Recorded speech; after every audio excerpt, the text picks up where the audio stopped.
Tonight, at the grandest gala in werewolf history, Nyra will experience both her greatest hope and her ultimate destruction. In a world where your mate bond defines your entire existence, she's about to be publicly claimed by the most powerful alpha alive, King Aethon Drace himself. But what should be her moment of triumph will become her damnation. Because he won't just reject her. He'll humiliate her, break her, destroy everything she is. And that rejection? It's going to awaken something the world forgot to fear. Stay until the end to see how a broken girl becomes the Shadow Queen. Like and comment what city you're watching from. The Sovereign Moon Gala blazed with enough wealth to feed a territory for a year, and Nyra stood at the edge of it all, trying not to look like she was about to vomit on the marble floor.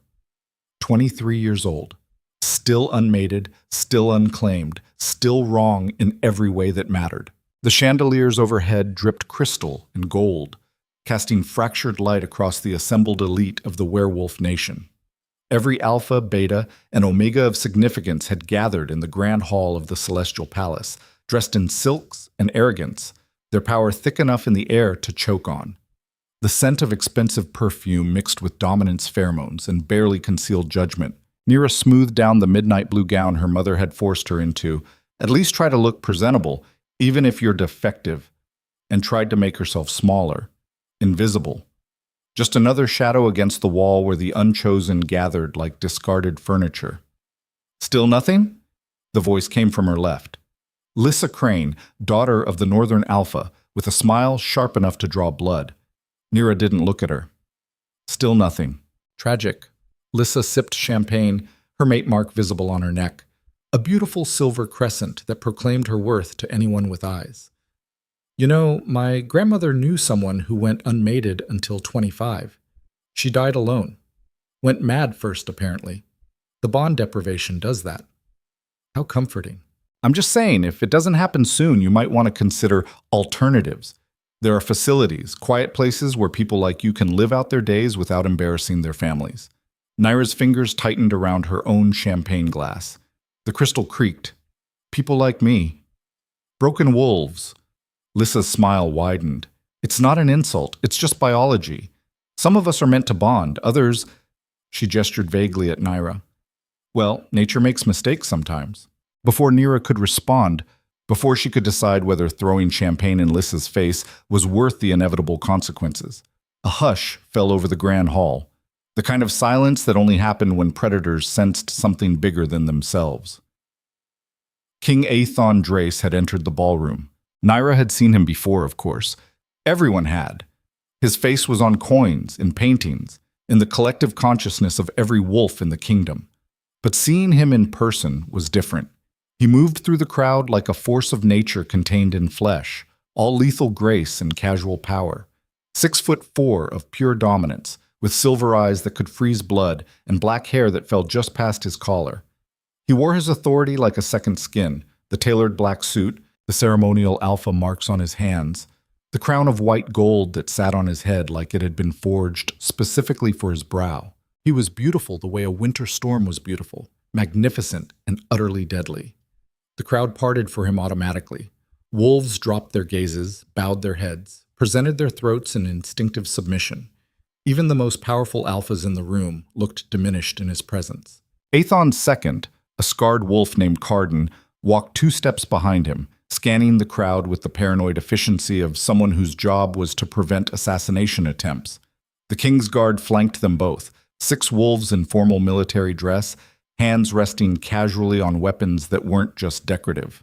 "He's looking for someone," Lyssa whispered, suddenly pressed close enough that Nyra could smell her excitement. "Oh gods, do you think he's going to announce a queen? There have been rumors." But Nyra wasn't listening anymore, because something was wrong. Her chest felt tight. Her skin prickled with heat that had nothing to do with the crowded ballroom. Her wolf, the part of her that had been so quiet, so dormant for so long that she'd almost convinced herself it was broken, suddenly stirred. Not stirred. Screamed. The champagne glass slipped from her fingers. It hit the marble floor and shattered, the sound absurdly loud in the hushed hall. And across the room, King Aethon Drace froze mid-step. His head snapped toward her with predatory precision. Those silver eyes locked onto hers. The bond hit Nyra like a physical blow. It wasn't gentle, wasn't the romantic, soft-focus bullshit from the stories her mother used to tell. It was violent, electric. A live wire shoved directly into her chest and twisted. Every nerve ending in her body ignited at once. Her wolf howled in recognition, in triumph, in desperate, clawing need. Mate, mate, mate. The word thundered through her skull with the force of absolute certainty. Around them, the crowd began to realize what was happening. Gasps rippled outward like stones in water. Someone actually screamed. Nyra distantly registered Lissa stumbling backward, her face twisted in shock and something that looked like horror. But Nyra couldn't focus on any of that, because Ethon was walking toward her. He moved like death in formal wear, his eyes never leaving hers, and the bond between them pulled tighter with every step. She could feel him now, actually feel him, the edges of his consciousness brushing against hers in a way that should have been impossible before a proper mating claim. His emotions bled through, shock, disbelief. And underneath it all, something cold and calculating that made her stomach twist. The crowd parted for him. Of course they did. He was the king, the alpha of all alphas, the most powerful wolf alive. And apparently, he was hers. Finally, her wolf whimpered. Finally, we're not broken. Finally, we're enough. Aethon stopped 3 feet away from her. Up close, he was even more devastating. She could see the exact moment his wolf recognized hers, could watch his pupils dilate as the bond cemented itself between them. His scent hit her, pine and smoke, and something darker, something that made her want to either submit completely or run until her legs gave out. You, he said, his voice rough, not with desire, with something closer to accusation. Nyra's throat was dry, her heart hammered against her ribs. Your Majesty. She tried to curtsy and nearly fell. Her legs had stopped working properly. Everything had stopped working properly. She was fairly certain she was dreaming or dying or having some kind of massive psychotic break because this couldn't be real. King Aethon Drace couldn't be her mate. She was nobody. The broken daughter of a minor beta family. The girl who'd spent 23 years as living proof that the moon goddess sometimes forgot what she was doing. But the bond didn't care about logic. It burned between them, undeniable and absolute. Aethon reached out slowly, as if compelled by something beyond his control. His fingers touched her cheek. The contact sent electricity racing down her spine. His hand was warm, solid, real. For one perfect, fragile moment, Nyra let herself believe. This is it. This is when everything changes. This is when I stop being broken. You are mine, Aethon said, his voice carrying across the silent ballroom. Hope bloomed in her chest, bright and desperate and painfully naive. Then his expression changed. The warmth bled out of his eyes. His hand dropped from her face. He took a step back, and the distance felt like a physical wound. No, he said, and his voice was different now, cold, controlled, the voice of a king delivering judgment. You're a mistake. The ballroom seemed to tilt sideways. What? The word came out broken, barely a whisper. Ethan's face could have been carved from stone. The bond is wrong. You are wrong. Around them, the crowd pressed closer, drawn by the spectacle of their king confronting his fated mate like she was something diseased. Nyra could hear whispers starting, sharp and gleeful, the sound of social destruction beginning in real time. I don't understand, Nyra said, and hated how small her voice sounded. The bond is a mistake. Aethon cut her off, his words precise and devastating. Look at you, a common beta's daughter, unmated at 23 because even the lowest wolves could sense there was something defective about you. You think the moon goddess meant for you to stand beside a king? Each word hit like a physical blow. Nyra felt her knees weaken. You're not worthy of this bond, Aethon continued, his voice carrying to every corner of the hall, making sure everyone heard, making sure there would be no doubt, no room for misunderstanding. You're not worthy of me. Please, Nyra whispered, and the word tasted like ash. Please don't. I, Aethon Drace, king of the Northern Territories, and alpha of the sovereign pack, reject you as my mate. The words hit the air like a death sentence. For a heartbeat, nothing happened. Then the bond began to tear. It didn't break cleanly, it shredded. The connection between them, that beautiful, terrible thing that had felt so right just moments ago, turned into barbed wire and acid. Pain exploded through Nyra's chest, spreading outward like poison in her veins. It felt like her heart was being ripped out through her ribs, like every nerve ending in her body was being set on fire and frozen simultaneously. She screamed. The sound was raw and animal, echoing off the vaulted ceiling. Her legs gave out. She hit the marble floor hard enough to crack bone, but the physical pain was nothing compared to the agony of the bond dying inside her. Around her, the crowd watched. Some looked away in pity. Most didn't bother. This was entertainment. This was validation. Proof that Nyra Virel had always been exactly what they suspected. Broken, defective, unworthy. Through the haze of pain, Nyra saw her mother in the crowd. Lady Virel stood frozen, her face white with shock and something that looked like shame. Beside her, Nyra's father had already turned his back. Her sister Celeste watched with barely concealed satisfaction. The bond continued to tear. Nyra couldn't breathe, couldn't think. Her wolf was howling, clawing at the inside of her skull, trying desperately to hold on to something that was already gone. She looked up at Aethon. The king stood over her, untouched by the pain that was destroying her. His face was blank, unmoved. He watched her writhe on the floor like she was a mildly interesting scientific specimen.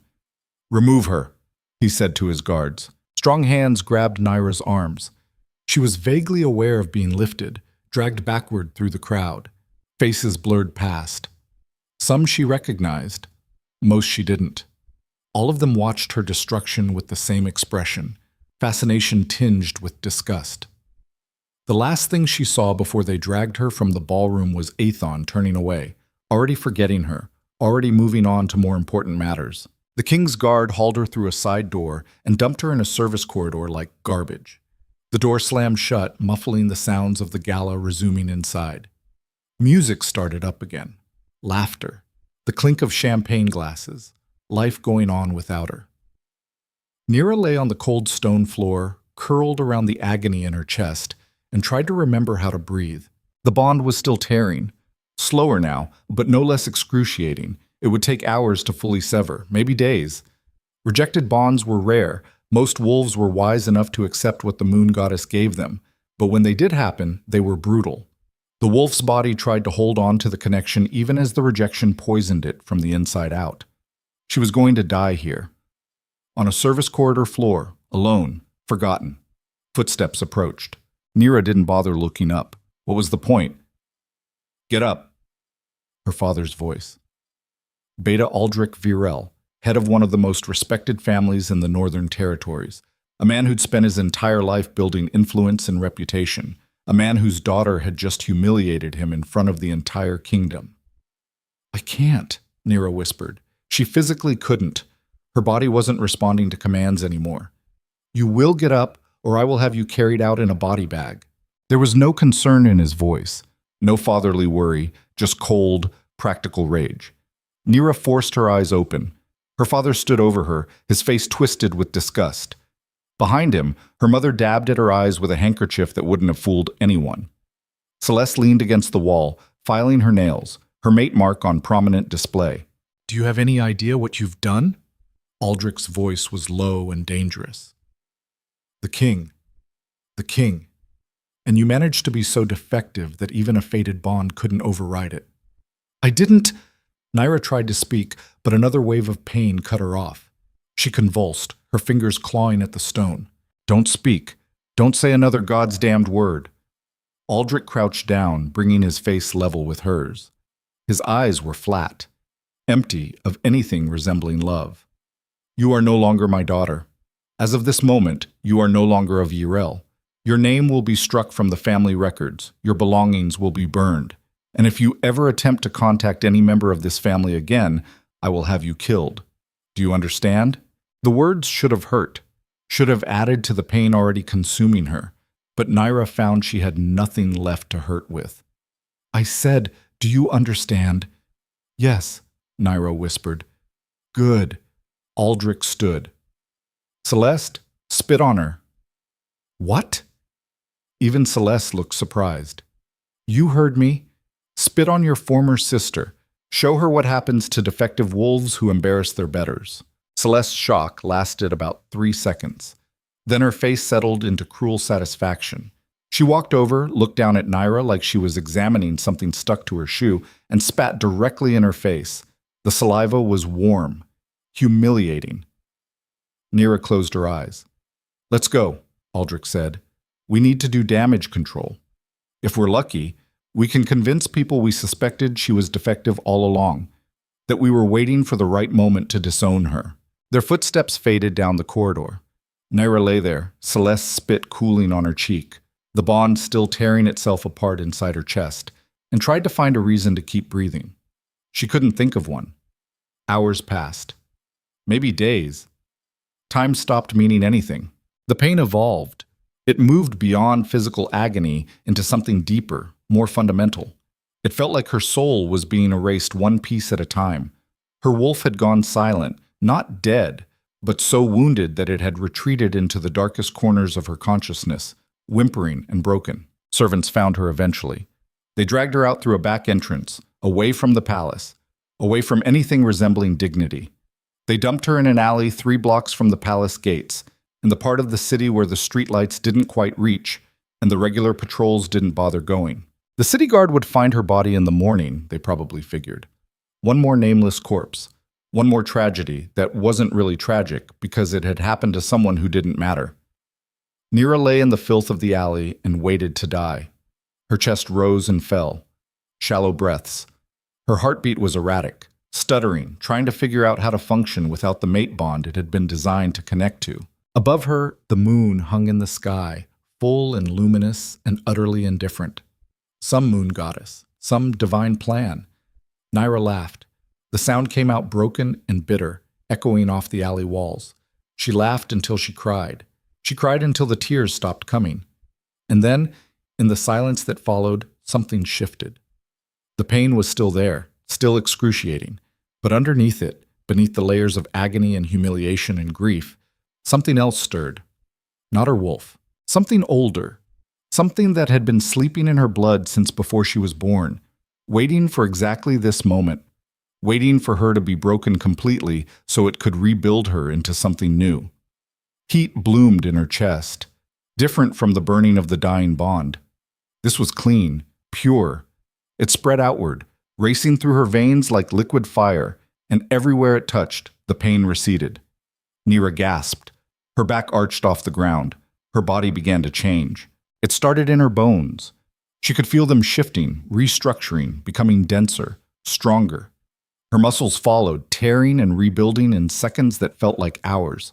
Her senses sharpened until she could hear heartbeats 3 buildings away, could smell the individual scents of every person within a block radius, could taste the metal tang of her own blood in the air. Her wolf stirred. But it wasn't her wolf anymore. It was something else. The transformation ripped through her with brutal efficiency. She tried to scream, but the sound that came out wasn't human, wasn't wolf. It was the cry of something that hadn't walked the earth in centuries, something forbidden. Her hands hit the ground, except they weren't hands anymore. They were paws, massive, clawed, covered in fur that was darker than midnight, darker than anything natural, shot through with veins of silver that seemed to pulse with their own light. Nyra tried to stand and found herself on 4 legs instead of 2. She looked down at herself and saw a creature out of mythology. Not a wolf. Wolves were predictable. Wolves were pack animals, bound by hierarchy and blood and the rules of nature. This was something that answered to nothing. A sovereign shadow. The name whispered through her consciousness like a memory from someone else's life. Legend said they'd been the first shifters, the original children of the moon before she'd tamed their wildness and shaped them into wolves. They'd been too powerful, too independent, too dangerous. So the goddess had buried their bloodline, hidden it so deep that most wolves didn't even believe they'd ever existed. But buried didn't mean destroyed. And now, in this alley, in this broken girl's body, the old power had clawed its way back to the surface. Nyra stood on legs that felt both foreign and perfectly right. Her new body was larger than any normal wolf, sleek and muscular, built for speed and violence in equal measure. She could feel the power coiled in her muscles, could sense abilities that she didn't yet understand, but knew instinctively how to use. The bond pain was gone. Not healed. The rejection had still happened, had still left scars across her soul that would never fully fade. But it didn't control her anymore. She had become something the bond couldn't touch, something even a king would fear. Nyra tilted her head back and howled. The sound split the night, raw and defiant, and utterly inhuman. It echoed across the city, bouncing off buildings, making windows rattle in their frames. Dogs started barking. Wolves shifted nervously in their beds, disturbed by something their instincts recognized even if their minds didn't. In the celestial palace, King Aethon Drace jerked awake from a fitful sleep, his hand pressed to his chest where phantom pain had bloomed without warning. And in the alley, the creature that had been Nyra Viral disappeared into the shadows, leaving behind nothing but claw marks in the stone and the lingering scent of something ancient and unafraid. But the exile land stretched for hundreds of miles beyond the kingdom's borders, wild territory where the law didn't reach, and survival was the only rule that mattered. Rogues lived there, criminals, wolves who'd been cast out for crimes too severe for execution, but not severe enough to waste the effort. Nyra ran until the city lights disappeared behind her. She ran until her new body learned the rhythm of this form, until the sovereign shadow's instincts merged seamlessly with her own consciousness. She ran until the sun started to rise, painting the sky in shades of blood and gold. She ran until she physically couldn't anymore. When she finally collapsed, it was in a forest so deep that sunlight barely penetrated the canopy. She shifted back to human form without meaning to, her body apparently deciding it had had enough of new experiences for one night. The transformation reversed itself. Fur receded. Bones restructured. Within seconds, she was human again, naked, covered in dirt and blood, shaking from exhaustion and the aftershocks of everything that had happened. She should have been dead. By every law of nature and medicine, a rejected mate bond should have killed her. The agony alone should have stopped her heart. Instead, she'd become this. Nyra looked at her hands in the pale dawn light. They looked normal, human, fragile, but she could still feel it beneath her skin, the power, coiled and waiting. The sovereign shadow hadn't disappeared. It was part of her now, woven into her DNA, inseparable from who she was. She'd wanted to be chosen, to be worthy, to matter. Careful what you wish for. A twig snapped behind her. Nyra spun, dropping into a crouch, her body already halfway through a shift she didn't consciously command. Her fingers elongated into claws, her canines extended. Her eyes must have changed because the figure emerging from the trees actually took a step back. "Easy," said a woman's voice, older, tired. "I'm not here to fight." The woman was maybe 60, with gray hair pulled back in a braid and eyes that had seen too much. She wore practical leather and carried a walking stick that probably doubled as a weapon. Her scent marked her as wolf, but old wolf, the kind who'd stopped giving a damn about pack politics decades ago. "You're on my land," the woman continued. "Well, not my land exactly. Nobody owns the exile territories, but this particular section of forest? I've been squatting here for 15 years, and I'm not keen on roommates." Nyra's claws retracted slowly. Her body settled back into something approximating human, though she could feel the sovereign shadow right beneath the surface, ready to emerge at the first sign of threat. "I'm sorry," Nyra said, and was surprised to find she meant it. "I'll leave." "You're naked." "I noticed." "And you smell like palace perfume and fresh trauma." The woman studied her with the uncomfortable perception of someone who'd learned to read people as a survival skill. "Let me guess. Rejected bond?" Nyra flinched. "Thought so. You've got that look, like someone pulled your heart out through your throat and made you watch." The woman sighed. "Come on, I've got clothes and food, and you look about 3 seconds from collapsing. Why would you help me?" "Because someone helped me once, when I was where you are now." The woman turned and started walking deeper into the forest. "And because you're clearly not normal, and I'm curious what the hell you are. That shift just now, that wasn't wolf. So you're either something very interesting or very dangerous, and either way, I'd rather have you fed and coherent so we can have a proper conversation about it." Nyra hesitated. Every instinct screamed not to trust anyone. Trust had gotten her rejected. Trust had gotten her destroyed. But standing naked in a forest wasn't exactly a sustainable life plan. She followed. The woman's camp was modest, a small cabin that had clearly been built by someone who knew what they were doing, surrounded by wards and traps that Nyra could sense even if she couldn't see them. Inside, it was clean and surprisingly well stocked. Books lined one wall, weapons lined another. The woman tossed Nyra a set of clothes. "They'll be big, but they're better than nothing. I'm Kira, by the way. Former pack healer, current hermit, permanent pain in the ass to anyone who tries to tell me what to do." Nyra. The name felt strange on her tongue, wrong somehow, like it belonged to someone who didn't exist anymore. "So, Nyra." Kira settled into a chair that had clearly been shaped specifically to her body over years of use. "Want to tell me why you smell like shadow magic and forbidden bloodlines?" Nyra froze halfway through pulling on a shirt. "What?" "Don't play dumb.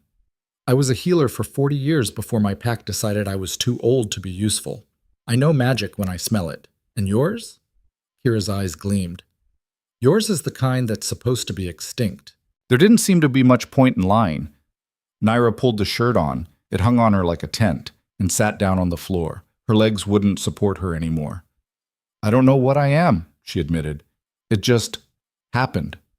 After the rejection, after everything broke. I was dying, and then I wasn't, and then I was something else. A sovereign shadow." Hearing the name said out loud made it real in a way it hadn't been before. Nyra nodded. Kira whistled low. "Well, shit, that's not something I ever thought I'd see in person." She leaned forward. "Do you know what you are? What it means?" "No." The sovereign shadows were the first shifters. Before the moon goddess organized us into packs, before the hierarchy, before any of the rules we live by now. They were pure predators, powerful enough that even the goddess couldn't fully control them. So she diluted the bloodline, bred it out over generations until it was so weak it might as well not exist. Then trauma. Kira said the word cleanly. Extreme trauma can sometimes crack open bloodlines that have been suppressed. The body's desperate attempt to survive triggers something ancient. It's rare. Most wolves just die. But you? She studied Nyra with unnerving intensity. You must have something strong in your ancestry, something that's been sleeping for generations, waiting for the right catalyst. Or the wrong one. What can I do? Nyra asked. Can I control it? You'll have to learn. Sovereign shadows aren't like regular wolves. You're not bound by pack hierarchy. You can't be forced to submit to an alpha's will. You're faster, stronger, and you've got abilities that normal wolves don't. Like what? Shadow manipulation, for one. The ability to move through darkness like it's a physical space. Enhanced healing. Some reports mentioned mind resistance. Can't be compelled or controlled through pack bonds or alpha commands. Kira paused. And you're functionally immortal. The words hung in the air. What? You age differently, slower. You might live for centuries if nothing kills you first. And killing you is going to be significantly harder than killing a normal wolf. Nyra's head spun. This was too much. Too fast. Yesterday she'd been a broken girl waiting to die alone. Now she was apparently some kind of ancient predator with shadow powers and an extended lifespan. I don't want this, she whispered. No one ever wants what they need to survive. Kira stood and moved to a cabinet, pulling out bread and cheese. But you've got it anyway. So the question isn't whether you want it. The question is what you're going to do with it. What was she going to do with it? Images flashed through Nyra's mind. The ballroom, Ethon's cold eyes, her family's disgust. Celeste spit on her face. The entire kingdom watching her break and doing nothing because she wasn't worth saving. Something dark and hungry stirred in her chest. I don't know, she said. But she was lying. She knew exactly what she was going to do. She just wasn't ready to say it out loud yet. The first year was survival. Kira taught her the basics, how to hunt in her sovereign form, how to hide her scent from regular wolves, how to move through the exile lands without attracting attention from the wrong people. The forest became Nyra's classroom, and pain became her teacher. She learned to shift at will, to move seamlessly between human and sovereign shadow. The transformation became easier each time, until she could do it in seconds, could hold a partial shift that gave her claws and enhanced senses while maintaining a mostly human form. She learned to fight. Kira had been a healer, but she'd also been mated to a warrior before he'd been killed in a territory dispute. She'd picked up enough to be dangerous, and she drilled it into Nyra with brutal efficiency. "You're faster than regular wolves," Kira said, circling Nyra in the clearing they used for training. "But faster doesn't mean better if you don't know what you're doing. Speed without strategy is just flailing in a prettier package." Nyra lunged. Kira sidestepped and cracked her walking stick across Nyra's ribs, hard enough to leave bruises. Again, they trained until Nyra's body moved on instinct, until fighting became as natural as breathing. Kira was merciless, pushing her past exhaustion, past pain, past the point where she wanted to quit. "The wolves who hurt you aren't going to give you breaks," Kira said, watching Nyra pick herself up for the 100th time that day. "They're not going to fight fair. So you need to be better than fair. You need to be inevitable." At night, Nyra studied. Kira had books, old texts that most packs had long since burned or forgotten. Books about magic and bloodlines and the history before the goddess had organized chaos into hierarchy. Nyra read them all, absorbing everything, piecing together what she was and what it meant. The sovereign shadows had been wild, ungovernable. They'd answered to no one, acknowledged no authority but their own. The goddess had seen them as a threat to the order she was trying to build, so she'd systematically bred them out, weakened them, diluted their power until they were just stories used to scare children. But bloodlines didn't disappear completely. They just went dormant. Waiting. Nyra also learned about the kingdom she'd left behind. Kira had contacts, other exiles, rogues who traveled between territories, wolves who'd chosen freedom over pack life. They brought news. King Aethon had not taken a queen. The bond rejection had apparently affected him more than he'd let on. He was distant, cold even by his standards.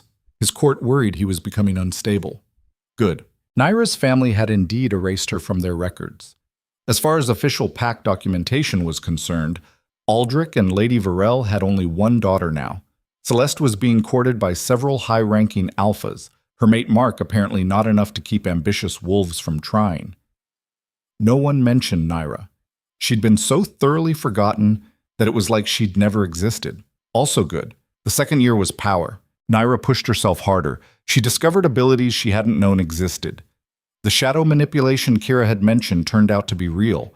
She could step into darkness and emerge somewhere else, could wrap shadows around herself like armor, could sense other wolves through the darkness, even when she couldn't see or smell them. She was faster than anything she'd ever seen, stronger than wolves twice her size. Her healing kicked in so aggressively that injuries that should have taken weeks to mend were gone in days. And she was smart. That's what made her dangerous. The power was one thing, but Nyra's real weapon was her mind. She'd spent 23 years watching pack politics from the outside, seeing the patterns, understanding the systems. She knew how the kingdom worked, knew where the pressure points were, knew exactly how to dismantle it. The third year was purpose. "You're leaving," Kira said one morning. It wasn't a question. Nyra looked up from the weapons she was packing. She'd acquired quite a collection, knives that could be hidden easily, a short sword that felt right in her hand, and various tools that weren't technically weapons but could be used as such in a pinch. "Yes." "To do what?" "What do you think?" Kira sighed. "Revenge, of course, because that always works out so well. They deserve it." "Probably, but deserve and wise are different things." Kira sat down across from Nyra. "You've become powerful, maybe the most dangerous wolf alive. You could go anywhere, do anything, build a new life somewhere they'd never find you." "I don't want a new life. I want them to pay." "For what? Rejecting you?" "Nyra, what they did was cruel, unforgivable, but burning down the kingdom isn't going to undo it. It's not going to make you feel better." "You don't know that." "No," Kira admitted. "I don't. But I know that revenge has a cost, and you need to decide if you're willing to pay it before you start down this path." Nyra stood. She was different now than she'd been 3 years ago. Stronger, obviously, but also harder. The softness that had made her vulnerable had been burned away, leaving behind something sharp and unbreakable. "They didn't just reject me," she said quietly. "They made me into a lesson, a warning to other wolves about what happens when you're not good enough." They enjoyed watching me break. The whole kingdom enjoyed it. So make them regret it without destroying yourself in the process. I'm not going to destroy myself.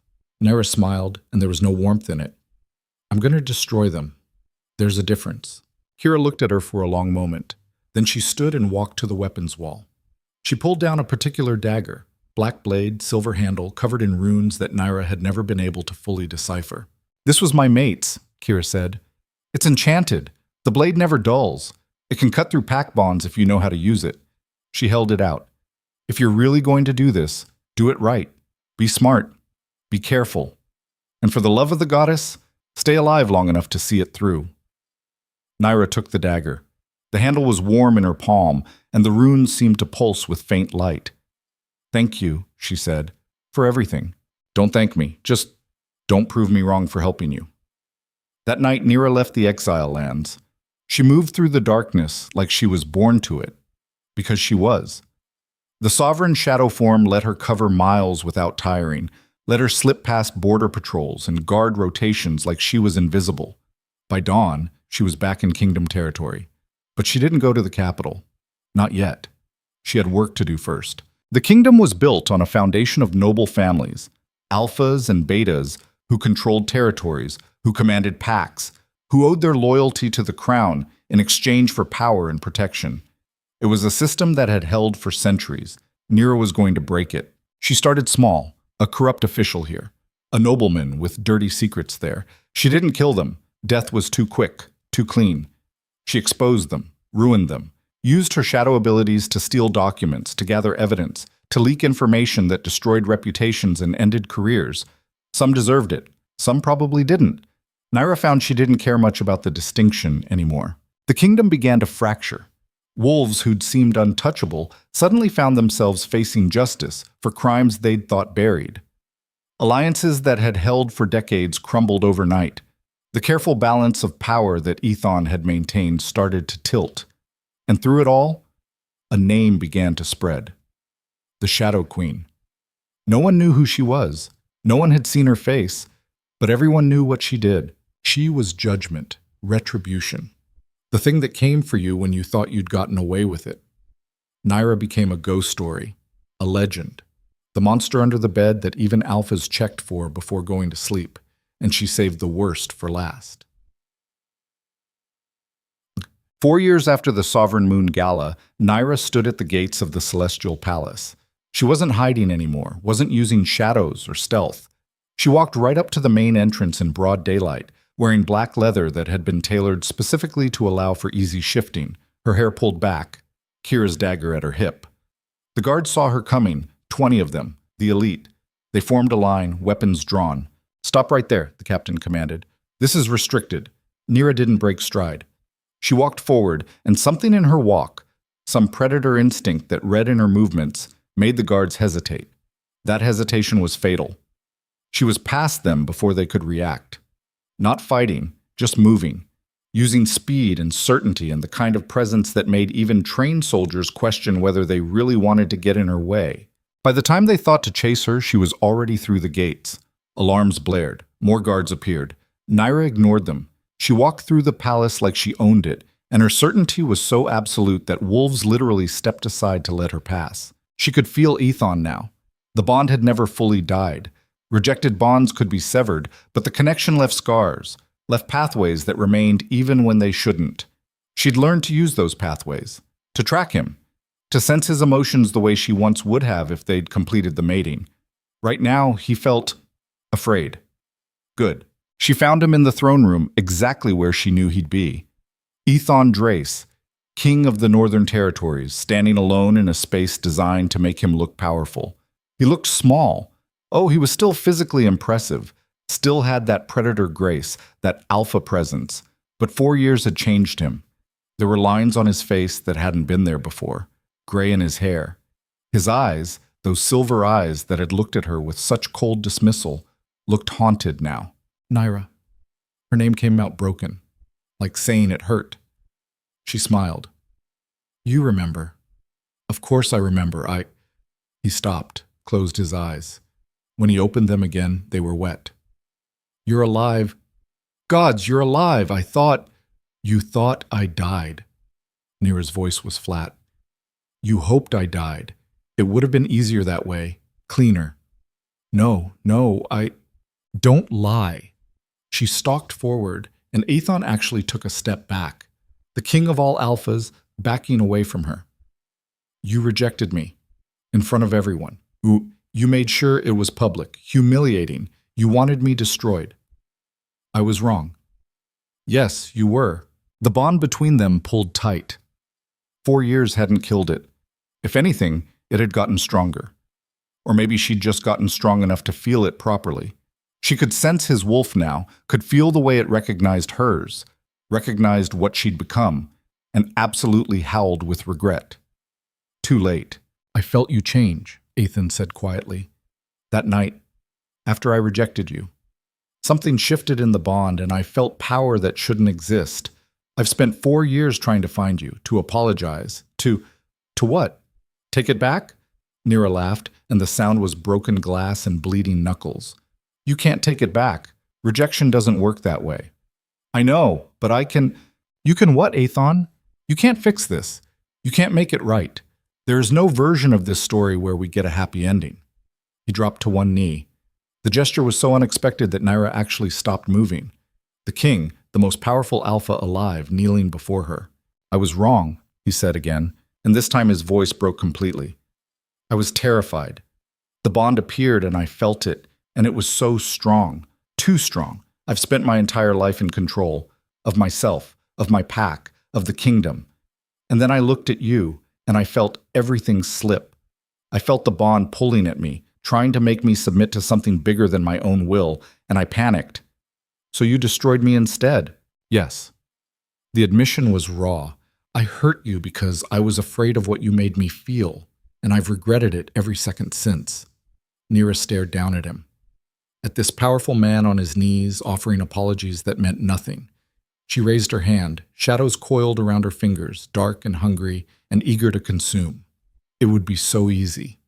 One strike, one moment of violence, and it would all be over. 4 years of planning, of training, of becoming powerful enough to stand in this room and make a king bow. For this. For revenge. For justice. The shadows grew denser. Aethon didn't move. Didn't try to defend himself. He just knelt there, eyes on her face, waiting for judgment. Do it, he whispered. If it will give you peace, if it will balance the scales, kill me. I won't fight back.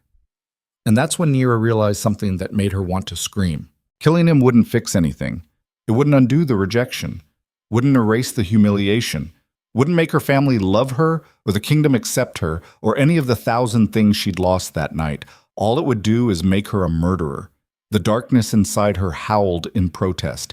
It wanted blood, wanted vengeance, wanted him to hurt the way she'd hurt. But Nyra had spent 4 years becoming more than her pain. She lowered her hand. The shadows dissipated. No, she said. Aethon looked up, confusion and hope warring in his expression. You don't get death, Nyra continued. You don't get the easy way out. You're going to live, Aethon. You're going to live in the world I'm going to build. A world where bonds don't define worth, where power isn't inherited, where being chosen matters less than choosing yourself. She turned to leave. Wait, Aethon stood. What does that mean? Nyra looked back at him over her shoulder. It means the old kingdom is dying. Your kingdom, built on hierarchy and destiny and the idea that some wolves matter more than others. I'm going to tear it down, not with violence, with truth. With change, and you're going to watch it happen. You can't. I already have. Nyra smiled. The nobles you relied on? Half of them are disgraced. Your alliances? Broken. The system that kept you in power? Crumbling. I've spent 4 years systematically dismantling everything that made you king, and I did it from the shadows while you sat on your throne and pretended everything was fine. The color drained from Aethon's face as understanding hit him. The Shadow Queen. He whispered, that was you. All of it. The exposés, the ruined nobles, the fractured alliances. You. Me? But why? If you wanted to hurt me, why not just kill me? Because killing you wouldn't change anything. You're a symptom, not the disease. The system is what needs to die, and I'm going to make sure it does. Nyra walked toward the door. No one tried to stop her. The guards who'd gathered in the hallway took one look at her face and stepped aside. At the threshold, she paused. Oh, and Aethon, I'm going to need that crown.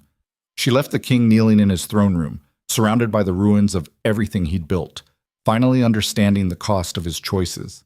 Outside, the sun was setting, painting the sky in shades of fire and blood. Behind her, the old kingdom was dying. Ahead of her, a new one waited to be born. And Nyra Varel, broken, rejected, reborn, walked toward it with her head held high, and shadows at her command, no longer someone desperate to be chosen, but someone who'd chosen herself and decided that was more than enough. The Shadow Queen had risen, and the world would never be the same. The War Council met at dawn, and Nyra wasn't invited. She came anyway. The old fortress sat 20 miles north of the capital, a stone relic from wars fought before most of the assembled wolves had been born. It was neutral ground, technically, which meant every major alpha in the northern territories could gather here without technically violating anyone's sovereignty.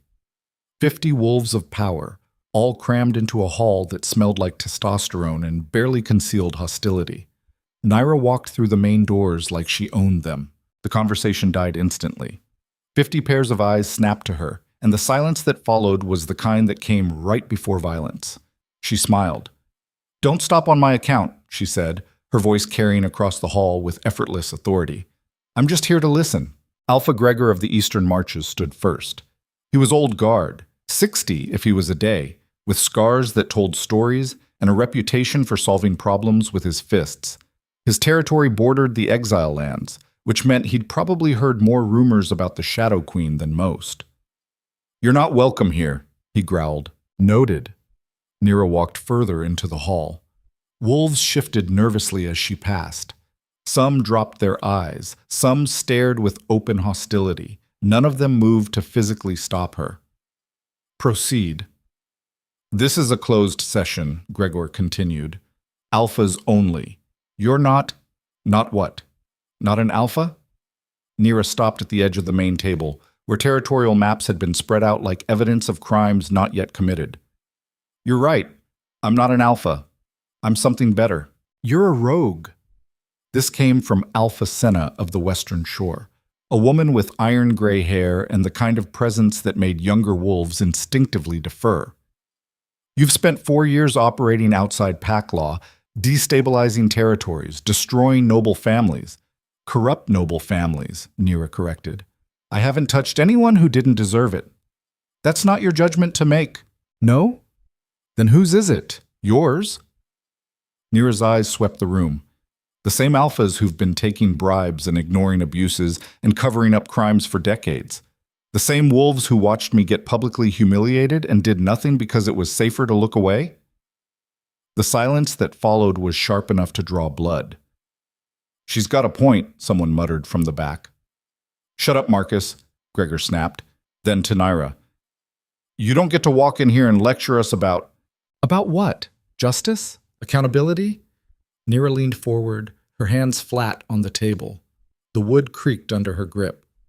"I've done more to clean up this kingdom in 4 years than you've managed in decades, and you all know it."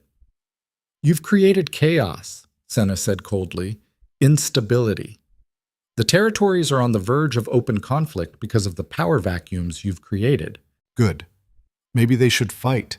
Maybe this whole rotten system needs to burn before we can build something worth keeping." "Enough!" The voice cut through the argument like a blade through silk.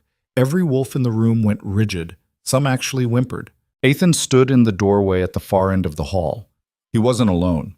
His second, Carden, flanked his right side, and the king's guard filled the space behind them. But it was Aethon himself who commanded attention, not because of the crown or the title, but because of the raw alpha dominance that rolled off him in waves. He looked like hell. 4 days since their confrontation in the throne room, and he clearly hadn't slept. His eyes were bloodshot, his jaw tight with tension, and when his gaze locked onto Nyra, the bond between them flared so violently that she actually felt it in her chest. "Out!" Aethon said to the assembled alphas. "All of you, now." "Your Majesty, we need to discuss," Gregor started. "Out." The command carried the full weight of alpha compulsion. Wolves scrambled for the exits like their lives depended on it, which, given Aethon's current mood, they probably did. Within 30 seconds, the hall was empty except for Nyra, Aethon, and Carden. "You too," Aethon said to his second. Carden hesitated. "Sire, I don't think—" "That's an order." Carden's jaw clenched, but he obeyed. The door closed behind him with a finality that made the air feel thicker. Nyra and Aethon stared at each other across 20 feet of empty hall. "You can't keep doing this," Aethon said finally. "Doing what?" "Showing up uninvited, undermining my authority, treating this kingdom like it's yours to dismantle." Nyra laughed. The sound was bitter.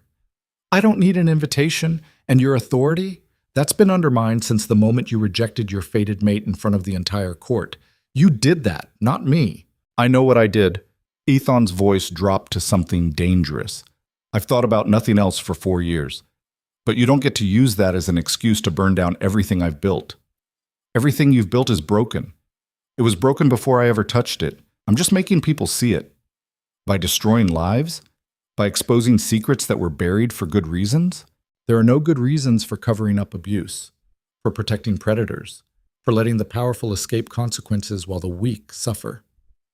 Nyra moved closer. The bond pulled between them, taut and painful. "You know what I found when I started digging into your precious noble families? Embezzlement, assault, trafficking, wolves who should have been executed years ago, living in luxury because they had the right connections. And you, the great King Aethon, you knew. Maybe not all of it, but enough. And you did nothing." It's not that simple. It's exactly that simple. You chose stability over justice, order over what was right. You let monsters walk free because prosecuting them would be politically inconvenient. And your solution is to create chaos? To tear apart alliances that keep this kingdom from descending into civil war? My solution is to make sure the next kingdom doesn't need those alliances, doesn't need monsters propping it up. Nyra stopped 3 feet from him, close enough that she could smell his scent, pine and smoke, and something darker, something that made her wolf stir even though she didn't want it to. "You asked me what I'm building. I'm building a world where power comes from merit, not bloodlines. Where being chosen means less than choosing to be decent. Where wolves like me, broken, rejected, wrong, don't have to beg for scraps from wolves like you." Aethon's hands clenched into fists. "You think I don't want that? You think I haven't spent every day since that night wishing I could take it back? Wanting doesn't mean anything. What matters is what you do." "Then let me do something." He stepped closer. The bond screamed between them, pleasure and pain, and something that felt dangerously like completion. "Let me help you. Whatever you're planning, whatever changes you want to make, we could do it together. Together." Nyra tasted the word like poison. "You mean with you in charge? With you making the final decisions? With me as your queen, properly claimed and controlled? That's not, isn't it?" She met his eyes. "Be honest, Aethon. You don't want to help me. You want to own me. You want to complete the bond and use it to bring me under control before I finish tearing your kingdom apart." The silence that followed was damning. "That's what I thought," Nyra said softly. "It's not about control." Ethan's voice was raw. "It's about the bond. 4 years, and it hasn't faded. If anything, it's gotten stronger. Don't you feel it? Don't you feel the pull?" "I feel it." "Then you know what it means. We're supposed to be together. Fated mates don't happen by accident." "Don't!" The word came out sharp. "Don't you dare talk to me about fate. Fate gave me to you, and you spat in its face. You rejected what we were supposed to be because I wasn't good enough, wasn't worthy. Now you want it back because I've become powerful? Because I'm useful? Because I was wrong!" Aethon grabbed her arms, pulling her closer. The contact sent electricity racing through her entire body. "I was terrified and stupid, and I made the worst mistake of my life. But we can fix this. We can complete the bond," and Nyra's hand was around his throat before he could finish the sentence. She moved faster than human perception, faster than his alpha reflexes could track. 1 second she was in his grip. The next she had him pinned against the wall, her fingers tight enough to cut off his air. "Listen very carefully," she said, her voice deadly calm. "The bond doesn't give you the right to me. Nothing gives you the right to me. I am not yours to claim. I'm not yours to fix. I'm not yours in any way that matters. Ethon stared at her. He could break her grip. She knew that.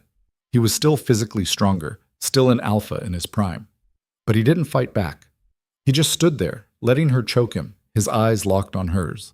I know, he whispered, the words barely audible. I know you're not mine, but I'm yours. I've been yours since the moment the bond snapped into place, and that hasn't changed. Nyra's grip loosened fractionally. What? The bond works both ways. You felt it pull you toward me, but it pulled me toward you just as hard, harder, maybe. And when I rejected you, when I severed it from my side, it nearly killed me. Did you know that? Did you know I spent 3 days in bed, barely conscious, while my wolf tried to tear itself apart from the inside? She hadn't known, hadn't cared to know.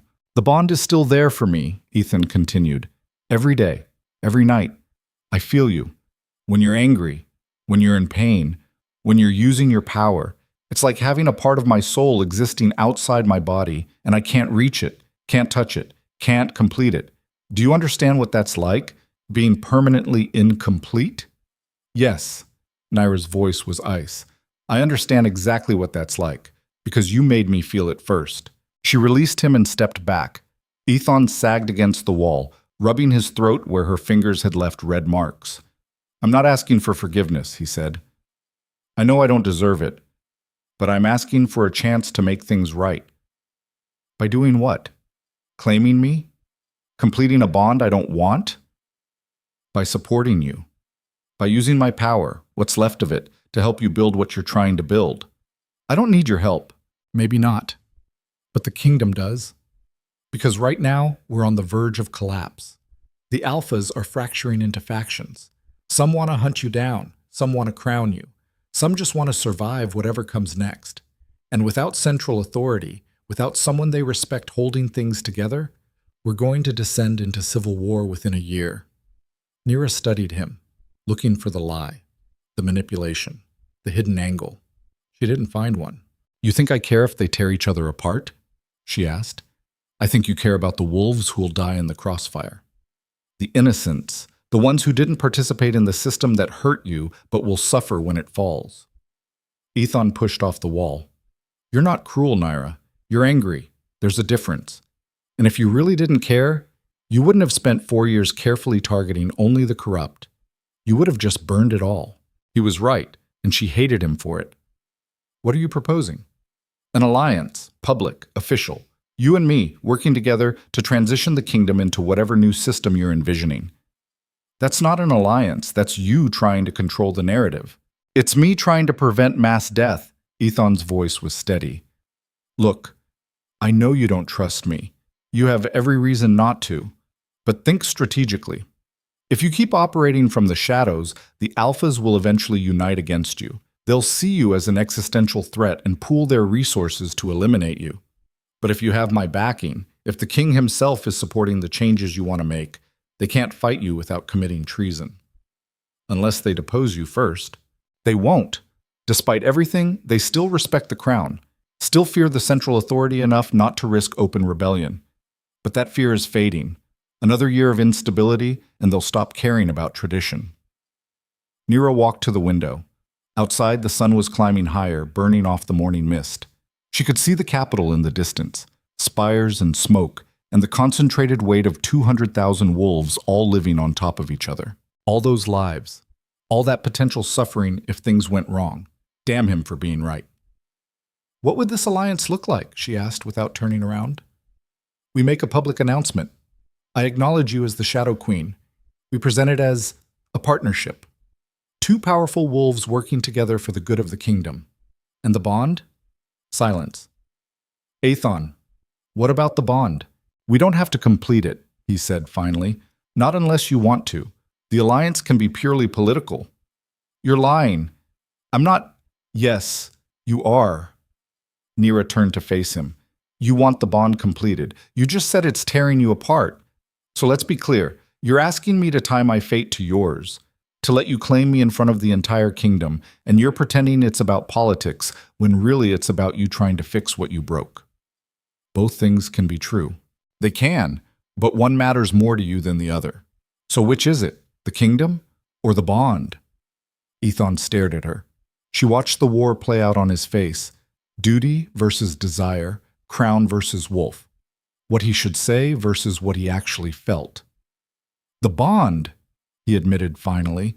If I'm being completely honest, I want the bond completed. I want you, not as a political tool, not as a way to control you, just as my mate. The way we were supposed to be before I fucked it up. The honesty was unexpected, disarming, also completely unacceptable. No. Nyra, I said no. I'm not completing a bond with you. Not now. Not ever.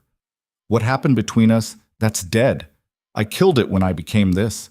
She gestured to herself. The girl you rejected, she doesn't exist anymore. And the woman standing here has no interest in being any alpha's mate. Even if it could save thousands of lives, the words hit like a physical blow. That's not fair. None of this is fair, but it's the reality we're dealing with. Ethan moved closer, not touching, not invading her space, just close enough that the bond hummed between them like a living thing. I'm not asking you to love me. I'm not even asking you to forgive me. I'm asking you to make a strategic choice. Complete the bond, stand beside me publicly, and together we can reshape this kingdom without drowning it in blood first. And if I refuse, then I'll support you anyway. I'll do what I can to minimize the damage, but it won't be enough. The alphas will fight, territories will burn, and when the dust settles, whatever new world you build will be founded on a mountain of corpses. Nyra's hands clenched. You're manipulating me. I'm telling you the truth, there's a difference. Is there? Because from where I'm standing, it looks like you're using the threat of violence to force me into a bond I don't want. I'm not forcing anything. The choice is yours. It's always been yours. Ethan's voice softened. But yes, I'm hoping you'll choose me. Choose us. Not because you have to, but because it's the right strategic move. The thing was, he wasn't wrong. Nyra had spent 4 years studying pack politics, understanding power structures, learning how systems maintained themselves. And she knew, absolutely knew, that trying to tear down the current order without something to replace it would result in chaos. Violent, bloody chaos that would hurt exactly the wolves she was trying to protect. But completing the bond meant surrendering something, meant letting Ethan back in, meant trusting the man who destroyed her once not to do it again. I need time, she said. How much time? I don't know, days, weeks, however long it takes me to decide if I can trust you. You can't. The admission was blunt. Trust is earned, and I haven't earned it. But you can trust this. I love you. I've loved you since the moment the bond formed, even when I was too much of a coward to acknowledge it.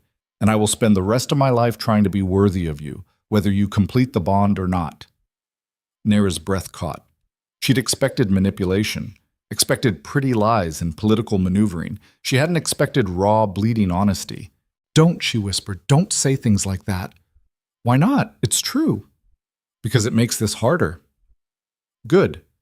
It should be hard. Easy choices don't mean anything. Ethan reached out slowly, giving her time to pull away. When she didn't, his hand cupped her cheek. The touch was gentle, almost reverent. I'm not asking for easy, Nyra. I'm asking for a chance. The bond flared between them. Not painful this time, just present. A reminder of what they could be if she let herself want it. She stepped back.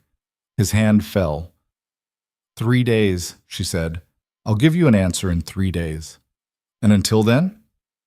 Until then, we maintain the status quo. You do your job, I do mine. And we both pray that the kingdom doesn't implode before I make up my mind. Ethan nodded. He looked like he wanted to say more, a dozen things written in his expression, but he just bowed his head in acknowledgement. Nyra walked toward the door. She made it 3 steps before his voice stopped her. For what it's worth, I'm sorry. I know it doesn't change anything, doesn't fix what I broke, but I am sorry. More than you'll ever know. She didn't turn around. Being sorry doesn't mean you deserve forgiveness. I know. Nyra left the fortress with her heart hammering and the bond singing in her veins and absolutely no idea what she was going to do. The safe house was in the old quarter of the capital, hidden in plain sight among tenements and workshops where nobody asked questions. Nyra had 3 of them scattered throughout the city, places where she could disappear, regroup, plan her next move. This one smelled like mildew and old fear, but the wards were solid and the exits multiple. Good enough.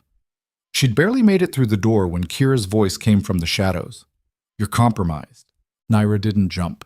She'd sensed the older wolf the moment she entered the building. "Hello to you too. Don't be cute." Kira stepped into the light. 4 years in exile had aged her, but she still moved like someone who could kill you 3 different ways before you realized you were dying. Half the city saw you walk into that war council. The other half has heard about it by now. Your anonymity is gone. It was always temporary. Was it? Or did you just fuck up by confronting the king in front of witnesses? Kira's eyes narrowed. What happened in there? He made me an offer. Of course he did. Let me guess. Complete the bond, stand by his side, help him maintain power in exchange for implementing reforms? Close enough. And you said? I said I'd think about it. You should have said no. Maybe. Nyra moved to the window, checking sight lines and escape routes out of habit. But he's right about one thing. If we don't transition carefully, the kingdom will tear itself apart. There are a lot of innocent wolves who'll die in that chaos. So let them die. Kira's voice was hard. You didn't spend 4 years becoming the most dangerous wolf alive just to cave the moment the king batted his eyes and promised you legitimacy. It's not about legitimacy, isn't it? Because from where I'm standing, it looks like you're considering letting yourself get claimed by the same bastard who rejected you just because he's offering you a crown. That's not what this is. Then what is it? Nyra turned to face her mentor. It's strategy, politics, minimizing casualties while still achieving the goal. The goal was revenge. No, the goal was justice. There's a difference. Is there? Kira moved closer. Nyra, I love you like a daughter. You know that.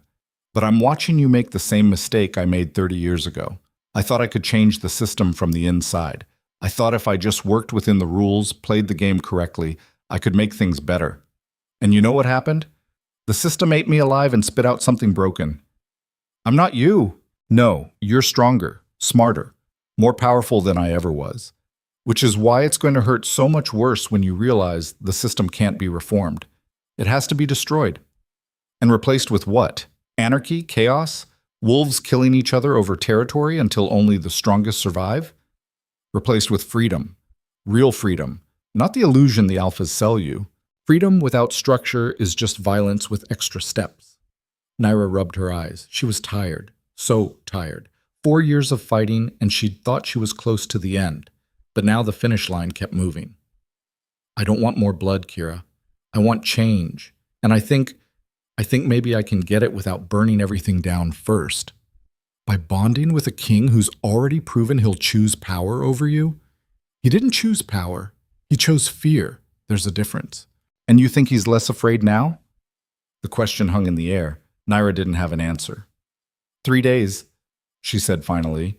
I told him I'd give him an answer in 3 days. Until then, I'm not making any decisions. Kira's expression softened fractionally. And what are you going to do for those 3 days? Research, planning, making sure that whatever choice I make, I go in with my eyes open. Research what? Him. The bond.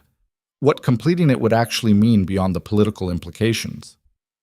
Nyra moved to the table where she'd spread out her own intelligence network.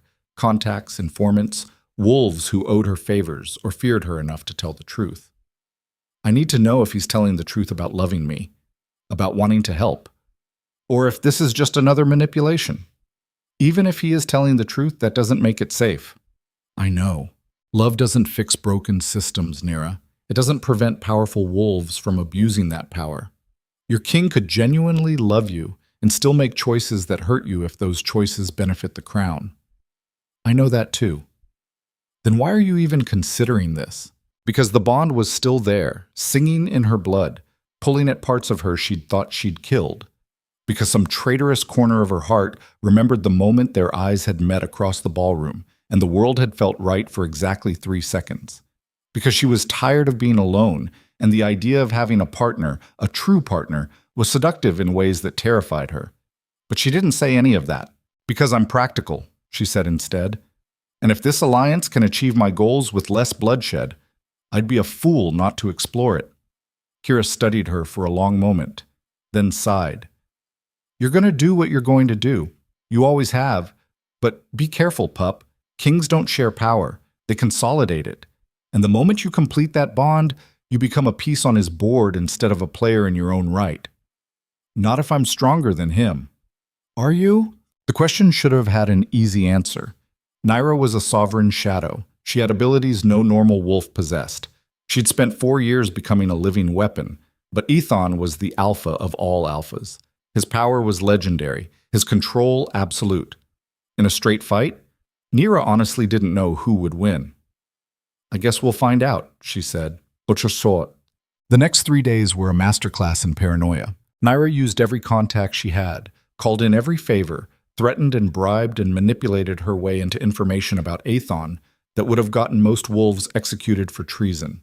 She learned about his childhood, raised in violence, taught that weakness was death, trained from birth to be the perfect alpha. She learned about his previous lovers, few and carefully chosen, none of whom had lasted more than a few months. She learned about his governance style, harsh but fair, intolerant of incompetence, willing to make brutal choices if he deemed them necessary. She learned that he'd executed his own uncle for treason 3 years ago, that he'd personally led a campaign against a rogue pack that had been terrorizing the southern borders and hadn't hesitated to kill every wolf involved, including children. She also learned that he'd established the kingdom's first formal justice system, that he'd outlawed several traditional practices that had been functionally legalized abuse, that he'd personally funded schools and hospitals in territories too poor to afford them. He was complicated, capable of great kindness and terrible cruelty, often in the same day. Not unlike her, actually. The bond research was harder. Most of the texts about mate bonds were romantic drivel written by wolves who'd never experienced the reality of being permanently tied to another person's soul. But Nyra dug deeper, found old medical texts and cautionary tales and warnings written by wolves who'd learned the hard way what a completed bond actually meant. It was permanent, irrevocable. Once completed, the bond would tie her to Ethon in ways that went beyond emotion. She'd feel his pain, his pleasure. His emotions would bleed into hers and vice versa. Distance would hurt. Prolonged separation could cause physical illness. And if he died, there was a solid chance it would kill her too. It was a level of vulnerability that made Nyra want to vomit. But it went both ways. Ethon would be just as vulnerable to her, just as exposed. She'd have access to his mind, his emotions, his weaknesses. She'd know when he was lying, know what he truly felt beneath the political masks and alpha dominance. She'd own him as much as he owned her. The thought was intoxicating, also terrifying. On the 3rd day, Nyra made her decision. She was going to do it, going to complete the bond, forge the alliance, and gamble everything on the hope that she could control the outcome. It was stupid, reckless. Every logical part of her brain screamed that this was a mistake, but her gut said it was right, and Nyra had learned to trust her gut. She was halfway to the palace to tell Ethon her decision when the attack came. They hit her in a market square 3 blocks from the palace gates. 6 wolves in civilian clothes, moving with military precision. She sensed them half a second before they struck, caught the scent of hostile intent beneath the normal market smells, and that half second saved her life. The first attacker came from her left with a blade aimed at her ribs. Nyra twisted, caught his wrist, and broke it with a snap that echoed off the market stalls. The second came from behind. She ducked under his swing and drove her elbow into his throat hard enough to crush his windpipe. The crowd scattered, screaming. The remaining 4 attackers spread out, circling her with the practiced ease of wolves who'd done this before. Professional killers, not random thugs. "Who sent you?" Nyra asked. None of them answered. They just attacked in unison, coordinated and lethal. Nyra let the sovereign shadow rise. Not a full transformation, that would cause too many questions, but enough to enhance her speed and strength beyond normal limits. She moved like liquid death, too fast for human eyes to track. One attacker went down with a shattered knee, another with a crushed skull.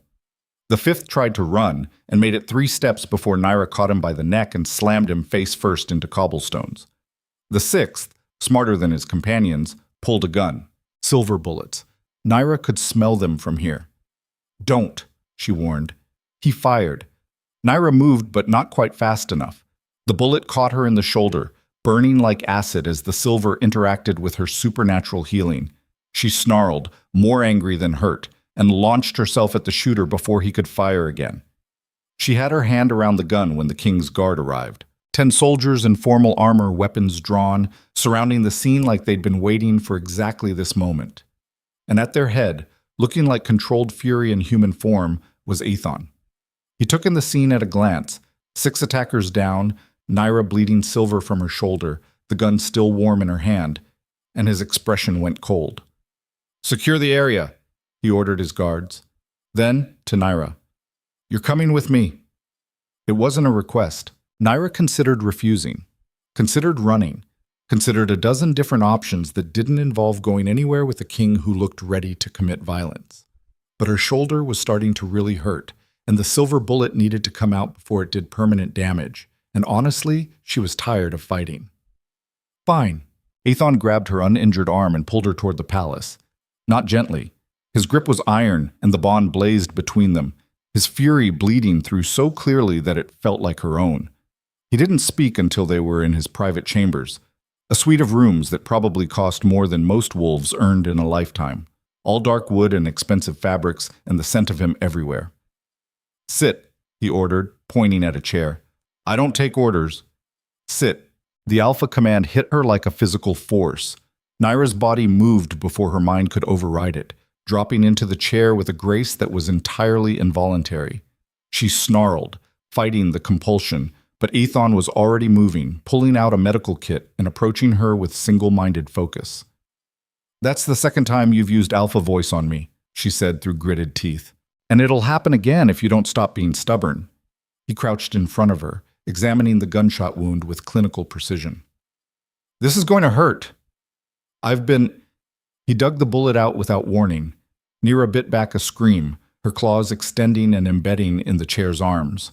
The silver burned, coming out worse than it had going in, and for a few seconds, she couldn't breathe through the pain. "Done," Aethon said, holding up the bullet. It was still smoking faintly. He dropped it in a glass dish and reached for bandages. "You could have warned me," Nyra gasped. "You would have tensed. It's easier if you don't see it coming." He cleaned the wound with something that stung almost as badly as the bullet had. His hands were steady, gentle, even. "Who were they?" "I don't know. Professional killers. They moved like military." "They were military. King's Guard specifically. Well, former guard.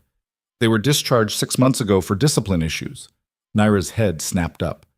"You knew who they were?" "I knew the moment my scouts reported the attack. I've been having certain problematic elements of my own forces monitored." Aethon wrapped her shoulder with expert precision. "Someone hired them to kill you. Someone with enough resources to pay their fees and enough motivation to risk my wrath. You think it was one of the alphas?" "I know it was. The question is which one?" He finished bandaging her and sat back on his heels, his eyes meeting hers. "You're not safe, Nyra. You've made too many enemies, exposed too many wolves who'd rather see you dead than face justice." "I can take care of myself." "Can you? Because from where I'm sitting, you just got shot." "I handled it." "You handled 6 attackers. What happens when they send 60? What happens when they coordinate across territories and come at you with actual military force?" Ethan's voice was tight, with something that sounded like fear. "You're powerful, but you're not invincible, and they will kill you if you keep operating alone." "So what do you suggest? I hide, run, disappear into the exile lands and let the kingdom rot? I suggest you accept my offer. Complete the bond. Make the alliance official. Because once you're publicly my queen, once you have the full weight of the crown behind you, anyone who tries to kill you is committing treason against the kingdom itself." "Or they depose you first and then come after me." "They won't. Not if we're bonded. The bond makes you part of my strength, part of my power. Attack you, and they're attacking me directly." He reached out, his hand hovering near her face but not quite touching. "This isn't manipulation, Nyra. This is me trying desperately to keep you alive. Because you love me? Or because you need me for your political stability?" "Both, always both. I'm done pretending those things are separate." The honesty hit her like a hammer. Again. He kept doing that, kept stripping away the political maneuvering and showing her the raw truth underneath. It was disarming in ways she couldn't defend against. "I was coming to give you my answer when they attacked," Nyra said quietly. Ethan went very still. And? And I was going to say yes, to the alliance, to the bond, to all of it. She watched hope bloom in his expression, bright and desperate and painfully fragile. "Was?" he asked. "Was. Past tense. Because this," she gestured to her bandaged shoulder, "just proved your point. I'm vulnerable, exposed. And if I complete the bond with you now, everyone will think I did it out of fear, out of weakness. They'll think you saved me, and I'm repaying you with a mating bond." "Who cares what they think?" "I do. Because perception matters. Because if they see me as weak, as something you rescued and claimed, they won't respect the changes I'm trying to make. They'll just see a broken wolf who crawled back to the alpha, who rejected her. Then we control the narrative. We make it clear that you're choosing this, that you're the one with power. And how exactly do we do that?" Ethan was quiet for a long moment. Then a slow, dangerous smile spread across his face. "We make them watch you claim me instead." "What?" "The traditional bonding ceremony has the alpha claiming his mate, biting her throat, making her submit." He tilted his head, exposing his neck in a gesture that should have been submission, but somehow wasn't. "We reverse it.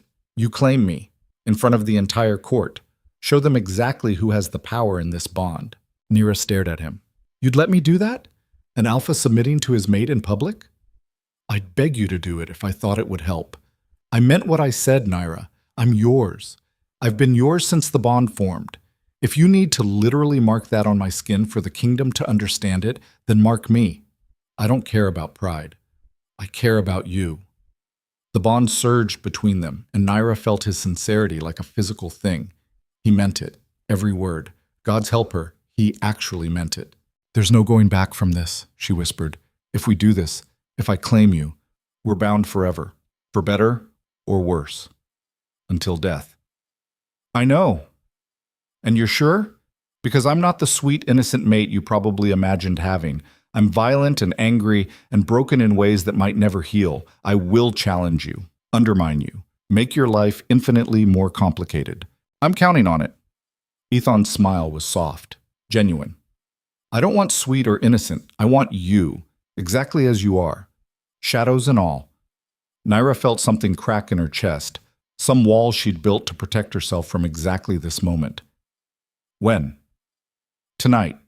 We call an emergency court session, make the announcement, perform the ceremony before anyone can organize against it." "That's insane." "Probably. But waiting just gives our enemies time to plan." He stood, offering her his hand. "What do you say, Shadow Queen? Ready to shock the kingdom one more time?" Nyra looked at his hand, at the man who'd destroyed her and was now offering her everything, at the bond that had never died, just waited for this moment. She took his hand. "Let's make them regret ever underestimating me." "What?" The emergency court session was called for sunset, 2 hours' notice. Barely enough time for the assembled nobility to gather, let alone plot. Nyra stood in an antechamber off the main throne room, wearing a dress that Aethon had provided, black silk that moved like water, cut in a style that was simultaneously elegant and dangerous. She'd refused the jewelry he'd offered, refused everything except the dress and her own weapons, which she wore openly because she wasn't pretending to be something she wasn't. Kira had tried to stop her, had literally grabbed Nyra's arm as she'd headed for the palace and begged her to reconsider. "This is a mistake," the older wolf had said. "You're giving up everything you've built for a bond that will destroy you. Or it'll give me the power to actually finish what I started. At what cost? I guess we'll find out." Now, standing alone in the antechamber, Nyra allowed herself one moment of doubt, one moment to wonder if this was the stupidest decision she'd ever made. Then she straightened her spine, checked her weapons, and walked through the doors into the throne room. The assembled court went silent. Every important wolf in the northern territories was present. Alphas, betas, nobles, military commanders, all crammed into a space designed to showcase the crown's power. They'd come expecting some kind of announcement about the succession or perhaps a declaration of war. They weren't expecting Nyra. She walked down the center aisle with her head high and murder in her eyes, and the crowd parted like she was plague incarnate. Some wolves actually pressed themselves against the walls to avoid getting too close. At the far end of the hall, Ethon sat on his throne. He wore his formal regalia, crown and ceremonial armor, every inch the powerful king. But when his eyes met Nyra's, there was nothing controlled about his expression. He looked at her like she was salvation and destruction, and everything he'd ever wanted wrapped in black silk. Nyra reached the base of the throne and stopped. The silence in the hall was absolute. "You called an emergency session, Your Majesty," she said, her voice carrying effortlessly. "I'm here. What did you want to announce?" Ethon stood, slowly, deliberately. Then he did something that made the entire court collectively hold its breath. He descended from the throne, walked down the steps, and knelt at Nyra's feet. The gasps were audible. "I called this session," Ethon said, his voice steady despite the completely unprecedented nature of what he was doing, "to correct a terrible wrong. 4 years ago, I rejected my fated mate. I did it publicly, cruelly, and without justification. I allowed pride and fear to blind me to what was right in front of me. And in doing so, I committed the greatest mistake of my life." Nyra's throat tightened. She hadn't expected this. Hadn't expected him to actually kneel, to actually humble himself before the entire kingdom. "Nyra Varel," Ethon continued, "you are my mate, my equal, the other half of my soul. And if you'll have me, if you'll accept what I should have offered 4 years ago, I would be honored to complete our bond, not as a king claiming his queen, but as a wolf begging his fated mate for a second chance he doesn't deserve." The court erupted in whispers, shock, outrage, confusion. Nyra could hear fragments of conversations. "Is he serious? She's not even nobility. This is insane." But she blocked them out. All that mattered was Ethon, still kneeling, looking up at her with complete vulnerability written across his face. "Stand up," she said quietly. He obeyed. They stood inches apart, the bond crackling between them like lightning ready to strike. "You're right," Nyra said, loud enough for the entire court to hear. "You don't deserve a second chance. You deserve to suffer exactly like you made me suffer. You deserve to feel the bond tear apart from the inside.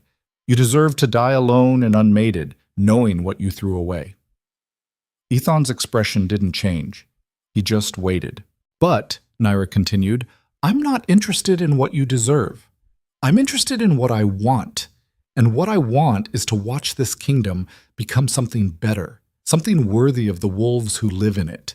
And I can do that better with you than without you." She reached up and grabbed the collar of his ceremonial armor, pulling him down until their faces were level. "So here's how this is going to work. I claim you, not the other way around. I mark you. I complete the bond. And you submit to it, publicly, so that every wolf in this kingdom knows exactly who has the power in this relationship." "Yes," Ethon breathed. "And if you ever use this bond to try to control me, to diminish me, to make me less than I am, I will tear your throat out and let your precious kingdom burn. Understood?" "Good." Nyra smiled, sharp, dangerous. "Then kneel again." Ethon dropped to his knees without hesitation. The court watched in stunned silence as their powerful king submitted to a wolf. Most of them had forgotten existed until a week ago.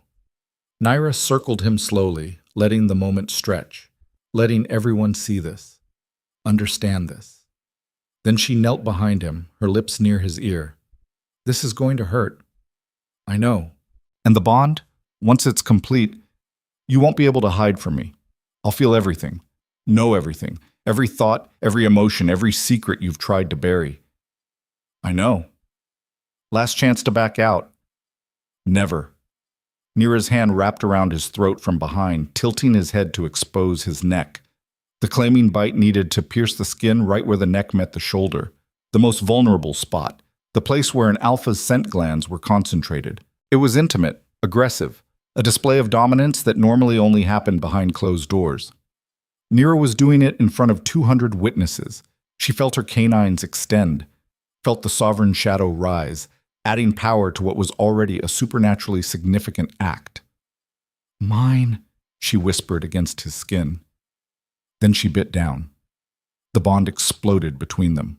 It wasn't like the first time, that painful, incomplete connection that had shredded itself before it could fully form. This was whole. Perfect. A circle closing that had been broken for 4 years. Nyra felt Aethon's consciousness slam into hers with enough force to make her dizzy. His emotions crashed over her, relief and joy and love so intense it felt like drowning. His pain from the bite mixed with pleasure from the bond forming. His submission, freely given, wrapped around her authority like a gift. And underneath it all, she felt his wolf. Not separate from him the way hers had always been separate from her, but integrated, seamless, powerful beyond anything she'd expected. He was hers now, completely, irrevocably, and she was his. Nyra released the bite and licked the wound clean. Blood. His blood. Tasted like copper and smoke and completion. The mark would scar. Would be visible to anyone who looked. A permanent reminder of who had claimed whom. Aethon shuddered beneath her hands. His scent changed, mixing with hers until anyone with a functioning nose would know they were bonded. "It's done," Nyra said, standing. Aethon stood as well, turning to face her.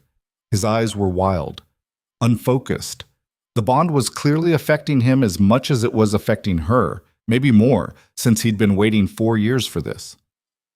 "My queen," he said, and dropped to one knee again, this time offering her his crown. Nyra stared at the white gold circlet, at the man offering it, at the court watching in stunned silence. This was the moment, the choice that would define everything that came after. She took the crown, but instead of placing it on her own head, she handed it back to him. "You're still king. I'm not interested in your throne. I'm interested in your power. And now that we're bonded, your power is mine anyway." Aethon's smile was brilliant. He stood, replaced the crown on his own head, and then offered her his hand. "Then stand beside me, as my equal, as my mate, as the Shadow Queen." Nyra took his hand. They turned to face the court together.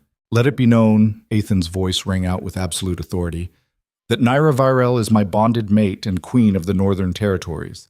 She speaks with my voice, commands with my authority, and anyone who questions her answers to me." The court remained silent, too shocked to respond. Then from somewhere in the back, a single wolf began to clap.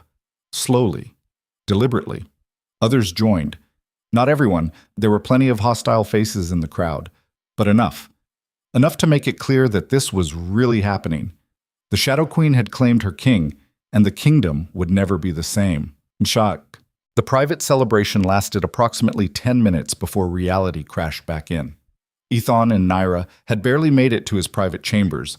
Their chambers now, she supposed, when Cardan burst through the door without knocking, his face pale. "We have a problem." "Can it wait?" Aethon asked, his hand still tangled in Nyra's hair from the kiss they'd been deepening. "No. Alpha Gregor just declared the bond illegal. He's calling an emergency Alpha Council to discuss deposing you." The room went cold. Nyra pulled back from Aethon, her political instincts snapping into focus. How many Alphas does he have backing him?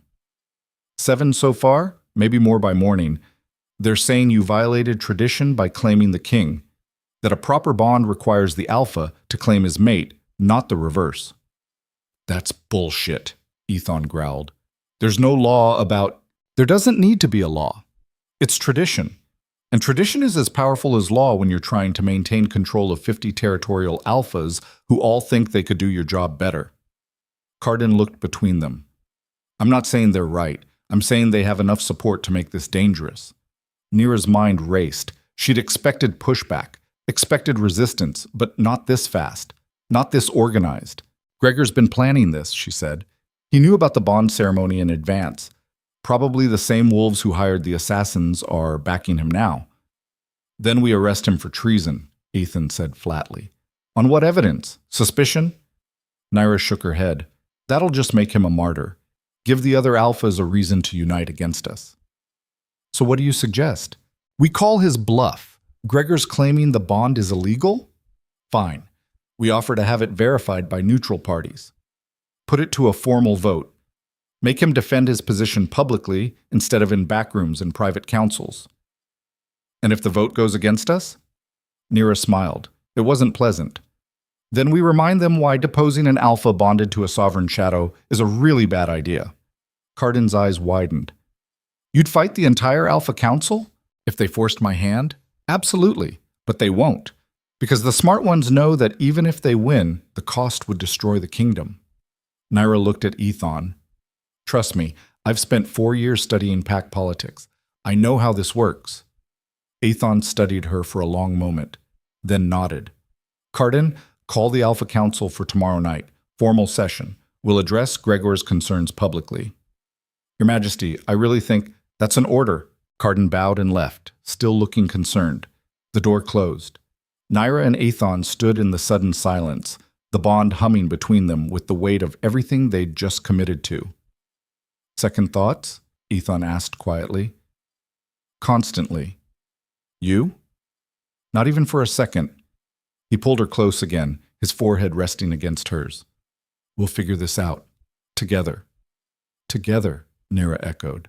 And as the bond settled into place between them, permanent and unbreakable, she wondered if she'd just made the best decision of her life, or signed her own death warrant. Outside the window, storm clouds were gathering. Somewhere in the city, Alpha Gregor was rallying his forces. And in the shadows, enemies neither of them had identified yet were plotting their next move. The war for the kingdom had just. The Alpha Council convened at midnight in the old fortress, and the air tasted like imminent violence. Nyra walked beside Ethon through corridors lined with guards whose loyalty she couldn't verify, past wolves whose scent screamed hostility barely contained by protocol. The bond thrummed between them, steady, present, still new enough that every emotion bled through with uncomfortable clarity.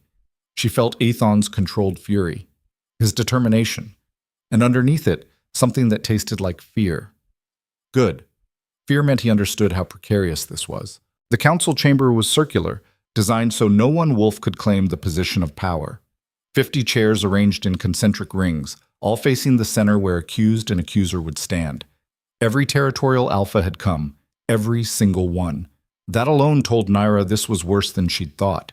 Alpha Gregor stood near the center, his gray hair pulled back, his scarred face set in an expression of righteous conviction. He looked like someone prepared to die for his beliefs, which made him exponentially more dangerous than someone just playing politics. Your Majesty, Gregor said, the title dripping with barely concealed contempt. Thank you for honoring the council's request. It wasn't a request, Ethon replied coldly. It was a demand. One I'm choosing to answer because I prefer transparency to the alternative. How noble, Gregor's smile was thin.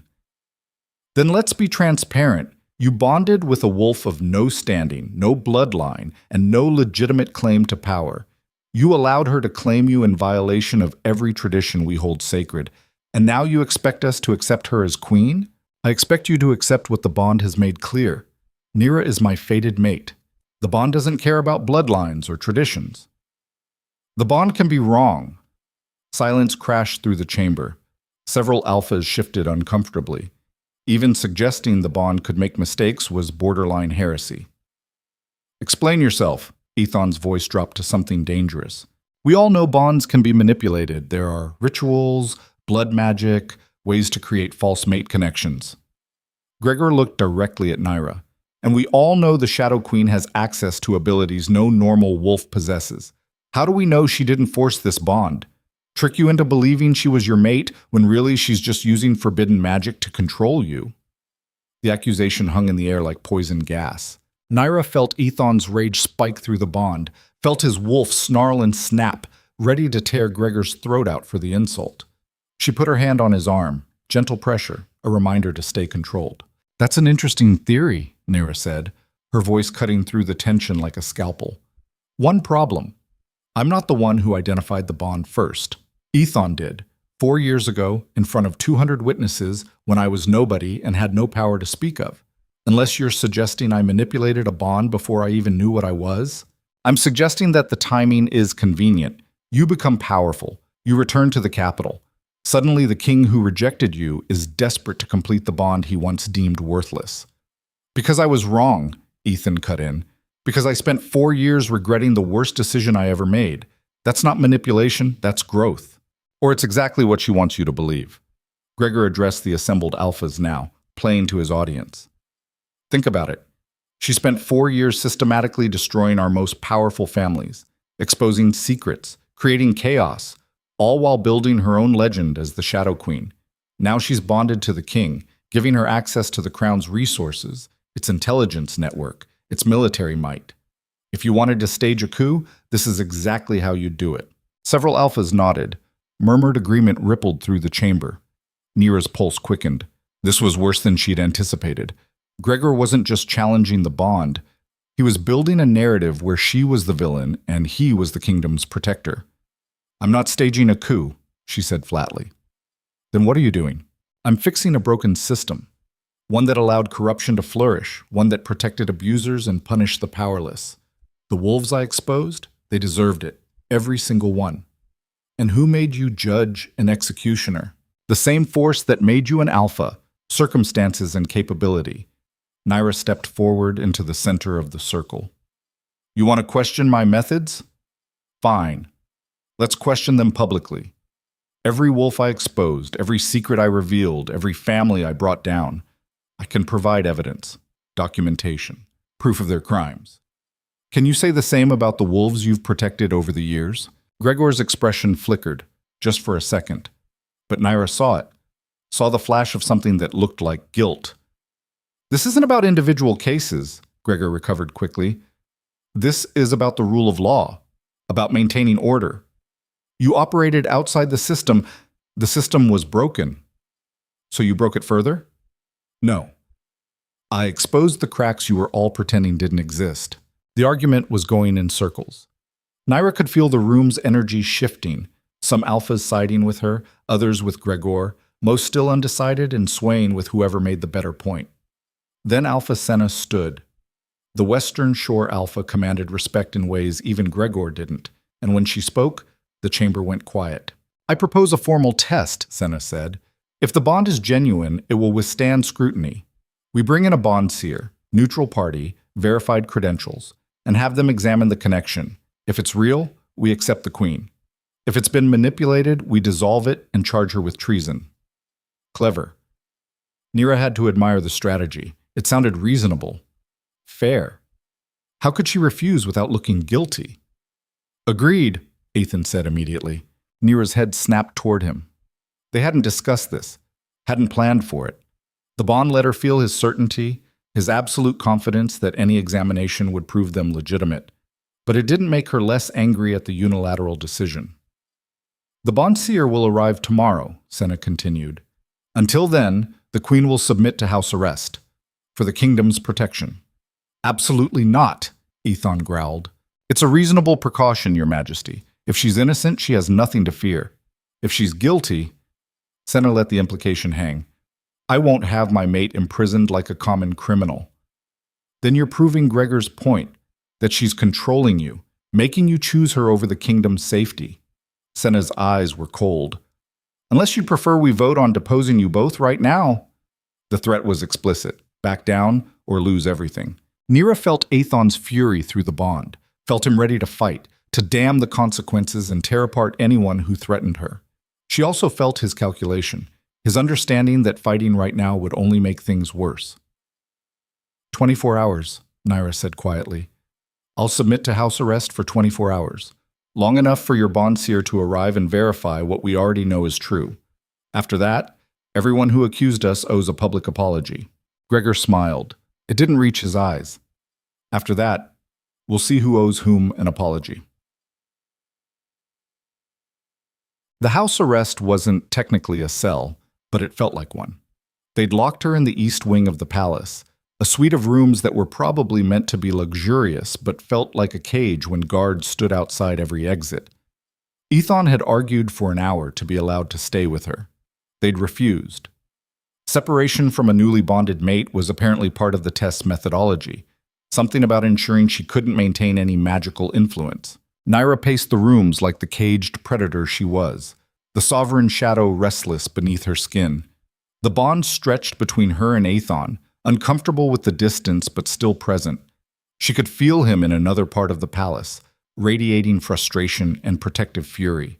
She tried to calm down, tried to think strategically. A bond seer would confirm the bond was genuine, had to confirm it, because it was genuine. Then this would all be over. Gregor would look like a fool. The opposition would crumble. Except something felt wrong. Nyra couldn't articulate what exactly. Just a creeping sense of dread that had nothing to do with the house arrest and everything to do with how easily this had all unfolded. Gregor's accusation, Senna's test, the council's unified response, too smooth, too coordinated, like it had been planned. The door opened. Nyra spun, claws already extending, expecting guards or worse. Instead, Kira walked in, looking older than Nyra had ever seen her. "How did you get past the guards?" Nyra asked. "I told them I was your appointed counsel. They didn't bother verifying." Kira closed the door behind her. "We need to talk." "About what?" "About the fact that you're walking into a trap." Nyra's stomach dropped. "What do you know?" "I know that the Bondseer arriving tomorrow isn't neutral. I know that Alpha Gregor has been planning this for months, maybe longer. And I know that the test they're going to perform won't prove the bond is real. It'll prove whatever Gregor paid them to prove." "How do you know this?" "Because I still have contacts. Wolves who owe me favors. And one of them happens to be sleeping with a wolf in Gregor's inner circle." Kira moved closer, her voice dropping. "The Bondseer is a fraud, Nyra. Credentials forged, methodology questionable at best, and they've already been paid to declare your bond artificial." The room tilted sideways. "That's not possible. Ethon would have verified." "See, Athon is thinking with his heart, not his head. He's so desperate for this bond to be real, so convinced it's genuine that he didn't do due diligence. And now it's going to destroy you both." Nyra's mind raced. If the Bondseer declared the bond false, she'd be charged with treason. Executed, probably. And Athon would either have to watch it happen or fight his entire council to save her, fracturing the kingdom in the process. "We need to tell him," Nyra said, moving toward the door. "He won't believe you." "What?" "The bond is new, strong. He's drunk on it, on you. If you tell him the Bondseer is corrupt, he'll think you're paranoid, afraid. He'll try to reassure you instead of investigating, and by the time he realizes you're right, it'll be too late." Kira was right. Nyra could feel it through the bond, could feel Athon's absolute certainty that tomorrow would vindicate them. His confidence was a wall she'd have to break through, and she didn't have time. Then what do I do? "You run. Tonight. Before the test. Before they can trap you." Kira pulled a set of keys from her pocket. "I can get you out. We disappear into the exile lands, regroup, come back when we have actual evidence of Gregor's corruption. Running makes me look guilty. Staying makes you dead." Nyra stared at the keys, at the escape being offered, at the choice between her pride and her survival. "No," she said finally. "I'm not running. I've spent 4 years becoming powerful enough to face this kingdom on my own terms. I'm not going to throw that away because Gregor hired a corrupt Bondseer." "Then what's your plan?" "I expose the fraud before the test happens. Find evidence of the payment. Prove Gregor's conspiracy." "In 24 hours? With guards watching your every move?" "I'm a sovereign shadow. Guards are a suggestion, not an obstacle." Nyra's mind was already working, plotting escape routes and information sources. "I just need to get to Gregor's private records. If he paid the Bondseer, there'll be a trail." "That's insane. His compound is fortified, guarded by his personal wolves." "Then I guess I'll have to be very quiet." Nyra smiled, sharp and dangerous. "Go. If the guards find you here, they'll put you under arrest too. I'll handle this." Kira looked like she wanted to argue. Instead, she just pulled Nyra into a brief, fierce hug. "Don't die, pup. I'm too old to start training another one." "I'll try my best." Kira left. The door locked behind her. Nyra waited exactly 10 minutes, then walked to the window and looked down. 4 stories. Guards patrolling below. No easy exits. Perfect. She let the sovereign shadow rise. Not a full transformation, just enough to enhance her physical capabilities. Her fingers extended into claws. Her senses sharpened until she could count the heartbeats of every guard within 100 yards. Then she opened the window and stepped out into empty air. The fall should have killed her. Instead, shadows caught her, actual shadows, solidifying beneath her feet like platforms. She stepped from one to another, descending the palace wall in absolute silence, until she reached the ground and melted into the darkness between patrol routes. The guards never saw her, never knew she'd left. Within 5 minutes, Nyra was outside the palace grounds and moving through the capital like a ghost. Alpha Gregor's private compound sat on the northern edge of the city, a walled estate that screamed old money and older power. Nyra had scouted it months ago, back when she'd been considering whether Gregor was worth exposing. She'd decided he wasn't corrupt enough to warrant attention then. Apparently she'd miscalculated. The walls were 20 feet high, topped with silver spikes designed to discourage wolf climbers. Guards walked the perimeter in pairs, overlapping their routes to eliminate blind spots. Cameras watched every approach. It was designed to be impenetrable. Nyra went over the wall in 3 seconds flat, using shadow platforms to bypass the spikes entirely. She dropped into the compound's garden, rolled to absorb the impact, and froze in place, listening. No alarms, no shouts, no indication anyone had noticed the breach. Good. She moved through the garden like liquid darkness, avoiding the obvious paths and camera angles, until she reached the main house. Getting inside was harder. The doors were reinforced, the windows alarmed.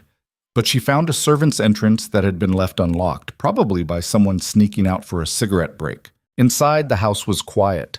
Most of the staff had retired for the night. Gregor's private office would be upstairs, in the section of the house reserved for family only. Nyra climbed the stairs, her claws retracted now, moving on bare feet that made no sound against polished wood. She could smell Gregor's scent getting stronger, pine and earth, and something metallic that reminded her of old blood. Close. She was close. The office door was locked. Nyra picked it in 15 seconds, using a claw and patience. Inside, the room was exactly what she'd expected.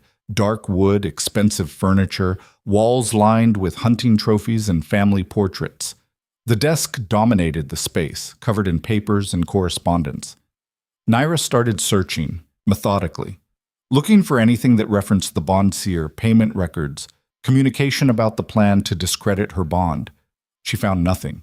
20 minutes of searching, and there was no evidence of corruption, no smoking gun, not even a suspicious absence where documents should have been.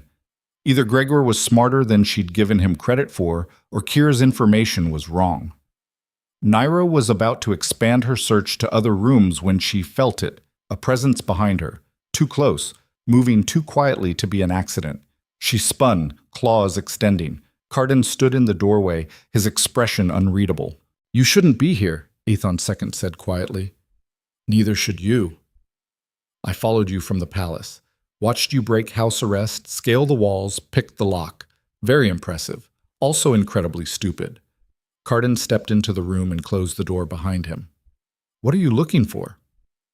"Evidence that Gregor corrupted the bond seer." "You won't find it." "How do you know?" "Because there is no corruption. The bond seer is legitimate. Their credentials verified by 3 independent sources. Gregor isn't stupid enough to hire a fraud for something this important." The words hit like ice water. "Then Kira's information was wrong or deliberately false. I haven't decided which yet." Carden moved closer, and something in his posture made Nyra's instincts scream danger. "Tell me something, Nyra. Did you ever wonder why your transformation into a sovereign shadow happened exactly when it did? Why a dormant bloodline that should have stayed dormant for another dozen generations suddenly activated? Extreme trauma, the rejection, was the trigger, but not the cause." Carden's eyes were cold. "The cause was me." Nyra's blood froze. "What?" "I've been studying ancient bloodlines for 20 years, specializing in activation rituals, ways to force dormant abilities to manifest. And when the king rejected his fated mate 4 years ago, creating the perfect storm of trauma and desperation, I saw an opportunity. No, this wasn't possible. I poisoned you," Carden continued, his voice clinical. "That night, after you were thrown from the palace. A compound that would either kill you or force your body to adapt by unlocking whatever survival mechanisms existed in your genetics. Sovereign shadow bloodlines respond particularly well to that kind of catalyst." Nyra couldn't breathe, couldn't think. "Why?" "Because I needed you to become powerful. Needed you to become dangerous enough to destabilize the kingdom. Needed you to become exactly what you are now, a threat Ethon couldn't ignore but also couldn't destroy without destroying himself." Carden smiled. It was terrible. "Congratulations. You're exactly the weapon I designed you to be. You're lying. Am I? Think about it, Nyra. Why would Kira, a wolf you barely knew, take you in so conveniently, train you so perfectly, provide you with exactly the resources and knowledge you needed to become the Shadow Queen? He leaned against the desk. Because I paid her to, generously. She's been working for me since the beginning. The betrayal hit like a physical blow. Kira, the woman who'd been her mentor, her friend, the only person she'd trusted after everything fell apart. No, Nyra whispered. Yes. Everything you've done for the past 4 years, every wolf you exposed, every alliance you fractured, every move you made, I orchestrated it, guided it, made sure you became powerful enough to bond with the king, but destabilized enough to create the perfect crisis. But why? What do you get out of... The pieces clicked into place with horrifying clarity. You want the crown, Nyra said. Very good. Yes, I want the crown. But I can't just kill Aethon. He's too popular, too powerful, too well protected. No, I needed him to destroy himself. And what better way than to have him bond with a wolf the entire kingdom suspects of manipulation? A wolf whose bond will be declared false by a perfectly legitimate bond seer tomorrow, forcing Aethon to choose between his mate and his kingdom. Carden's smile widened. Either he lets you die and breaks himself in the process, or he fights to save you and loses the crown in the civil war that follows. Either way, I step in to restore order. Either way, I win. Nyra's hands clenched into fists. The sovereign shadow roared to life inside her, demanding blood. I'll tell him. I'll tell Aethon everything. He won't believe you. The bond is too new, too strong. He's convinced it's real because it feels real. And when you come to him with wild accusations about his most trusted advisor manipulating everything, he'll think you're paranoid, desperate. He'll try to comfort you instead of investigating, and by the time he realizes the truth, you'll already be dead. Then I'll kill you right now. You could try, but I'm significantly more dangerous than you think, and killing me would only prove Gregor's point that you're an unstable threat to the kingdom. Carden pushed off the desk. Face it, Nyra, you've already lost. Tomorrow the bond seer will perform their test. They'll find evidence, real evidence, because I've been laying it carefully for months, that the bond has been magically manipulated. Not by you, of course, but by forces you unknowingly channeled when you transformed. Forces that made Aethon believe you were his mate, when really you were just using sovereign shadow abilities to prey on his guilt and desire. That's insane. No one will believe, everyone will believe, because I'll provide the documentation. The magical signatures, the expert testimony. It'll be airtight. He moved toward the door. My advice? Run. Tonight. Disappear into the exile lands and never come back. It's the only way you survive this. I'm not running. Then you're dead, and Aethon's reign is over, and I become king of a kingdom that desperately needs strong leadership after the chaos you've created. Carden opened the door. Thank you, Nyra. You've been an excellent tool. I almost feel bad about discarding you. He left. Nyra stood in the silent office, her mind fracturing under the weight of what she'd just learned. Everything. Every single thing she'd built. Every choice she'd made. Every moment of growth and power and triumph. All of it manipulation. She wasn't the Shadow Queen. She was a puppet who'd convinced herself she'd cut her own strings. The bond pulsed in her chest, real, painful, absolute. She could feel Aethon on the other end, still convinced tomorrow would vindicate them, still trusting in systems that had been corrupted from the start. She had to tell him, had to warn him. But Carden was right. Aethon wouldn't believe her, not without proof. And the only proof was Carden's own confession, which would sound like paranoid delusion coming from a newly bonded mate who was about to be declared a fraud. Nyra's hands shook. Her breathing came in short, sharp gasps. The sovereign shadow thrashed inside her, but even its power felt tainted now. Manufactured. A weapon someone else had forged without her knowledge. For the first time in 4 years, Nyra felt truly powerless. She made it out of the compound in a daze, barely registering the climb back over the walls or the journey through the capital's streets. Her mind kept replaying Carden's words, looking for the lie, for the manipulation. She couldn't find it, because it made too much sense. Explained too many coincidences. Kira appearing exactly when Nyra needed her. The perfect training, the convenient resources. The way information always seemed to flow to her at exactly the right moment. She'd been dancing on strings she couldn't see. By the time Nyra made it back to the palace, dawn was breaking. The guards outside her suite looked surprised to see her. They probably hadn't checked inside yet, hadn't realized she'd been gone all night. She walked past them without explanation, locked herself in the bedroom, and let herself collapse. The bond screamed between her and Aethon, uncomfortable with her distress, but unable to articulate what was wrong. She felt him stir, felt him sense her pain, felt him start to move toward her. She shut it down, closed herself off as much as the bond would allow, wrapped her consciousness in shadows until only the barest connection remained. She needed to think, needed to plan, needed to figure out how to survive when every move she could make played directly into Carden's hands. Running meant looking guilty. Staying meant facing a rigged test. Fighting meant civil war. Telling Aethon meant he'd try to protect her and lose his throne in the process. Every option led to destruction. Nyra stared at the ceiling and tried to find a way out of the trap, tried to see the angle she was missing, the strategy that would let her win against an opponent who'd been planning this for years. She couldn't find one. For the first time since her transformation, since becoming the Shadow Queen, since claiming the power that was supposed to make her unstoppable, Nyra felt the cold certainty of defeat settling into her bones. Carden had won.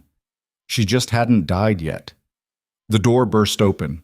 Aethon stood there, his hair disheveled, his eyes wild with concern that bled through the bond like an open wound. "What's wrong? I felt you shut down. I felt—" He stopped, taking in her appearance. "Where were you? The guard said you never left, but I can smell the city on you, the night air. You went somewhere." Nyra looked at him, at this powerful king who'd kneeled for her, who'd given her everything, who was about to lose it all because of choices he'd made 4 years ago and manipulations neither of them had seen coming. She could tell him, could explain everything, could watch him choose her over the kingdom and doom them both. Or she could lie, could protect him the only way she had left. "I went for a walk," she said, her voice hollow, "through the gardens. I needed air. The gardens are on the other side of the palace. I went to the city gardens, through the servants' passages." Aethon stared at her. She felt his suspicion through the bond, felt him sense the half-truth, felt him start to question. Then she felt him choose to trust her anyway. "You're scared," he said, moving closer. "About the test, about what might happen." "Yes, don't be. The bond is real. The bond seer will confirm it, and then we'll make everyone who doubted us regret it." He pulled her into his arms, and the bond sang at the contact. "I won't let anything happen to you, I swear it." Nyra held on to him, memorizing the feeling of safety she knew was about to shatter. "I know," she whispered against his chest, and hated herself for the lie, because Aethon couldn't stop what was coming, couldn't protect her from a trap that had been built specifically to destroy them both, couldn't fight an enemy who'd planned every contingency and held all the cards. All he could do was watch her burn. Unless. The thought formed slowly, terrible and perfect and completely inevitable, unless she gave them what they wanted. If the test was designed to prove the bond was false, then fighting it would only make things worse. But accepting it, leaning into the narrative Carden had built, that might create an opening. If everyone believed she'd manipulated the bond, they'd expect her to run, to fight, to refuse the consequences. They wouldn't expect her to submit to execution willingly, wouldn't expect her to use her own death as the weapon that finally exposed Carden's manipulation. Nyra's mind raced, pieces clicking into place. If she died publicly, dramatically, making it clear she was being sacrificed to maintain order, it would force questions, force Aethon to investigate, force the kingdom to confront what they'd done. And if she'd prepared properly, if she'd left evidence that could only be found after her death, evidence that pointed directly at Carden's conspiracy, then maybe her death would accomplish what her life couldn't. It was insane, suicidal, completely against every survival instinct she possessed. It was also the only move Carden wouldn't anticipate, because he'd designed her to be a survivor, built her to fight tooth and claw against every threat, shaped her into someone who would never, ever surrender, which meant surrender was the one weapon he'd left unguarded. "I love you," Nyra said quietly. Aethon pulled back, surprised. They hadn't said those words yet, hadn't named what the bond was building between them. "I love you too," he said. and she felt the truth of it through their connection, which made what she was about to do so much harder and so much more necessary. Because if she really loved him, if she really wanted to protect him and the kingdom he'd built, then she had to be willing to sacrifice the one thing Carden hadn't accounted for: herself. Nyra kissed him, pouring everything she felt into the contact, all the love and rage and desperate hope that maybe this would work. When they broke apart, Aethon's eyes were dark with desire and confusion and concern all tangled together. "Promise me something," Nyra said. "Anything. No matter what happens during the test. No matter what they claim or what evidence they present. Promise me you'll investigate Carden thoroughly. Every record, every communication, every action he's taken in the last 5 years." "Why would I—" "Promise me." The command in her voice made him blink. She felt his wolf respond, felt the instinct to submit to his mate's demand, even though it went against his protective instincts. "I promise," he said finally. "Good." Nyra stepped back. "The test starts in 2 hours. I should prepare."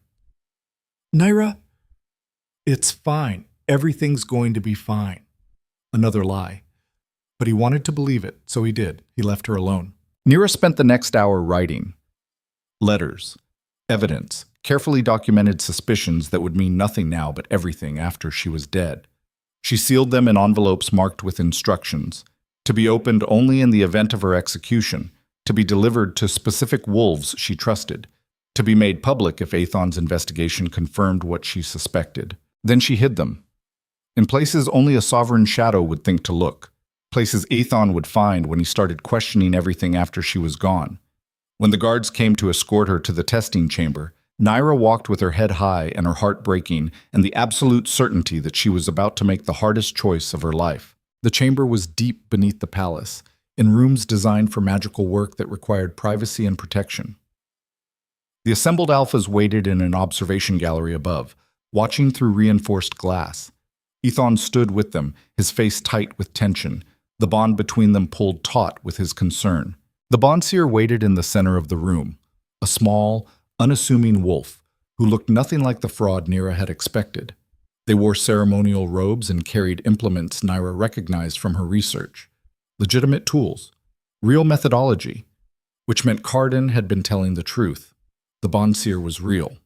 The test was real. The corruption would be in the evidence they'd been fed, the magical signatures they'd been told to look for, the conclusion they'd been paid to reach. "Nyra, the Bondseer said, their voice neutral. "Please step forward." Nyra stepped into the circle they'd marked on the floor. Runes glowed beneath her feet, genuine magical work, designed to read the truth of supernatural bonds. "This will require me to examine your magical signature and compare it to the bond you share with King Aethon. The process may be uncomfortable. Do you consent?" "I consent." The Bondseer began their work, chanting in a language Nyra didn't recognize, drawing symbols in the air that left trails of light. The runes beneath her feet pulsed in rhythm with the chant, and Nyra felt something probing at the bond. Not physically, but on a level that existed outside normal perception. It felt invasive, wrong, like having someone rifle through her soul's private spaces. The examination continued for 20 minutes. Nyra stood perfectly still, letting it happen, watching the Bondseer's expression for any hint of what they were finding. Finally, the chanting stopped. The runes faded.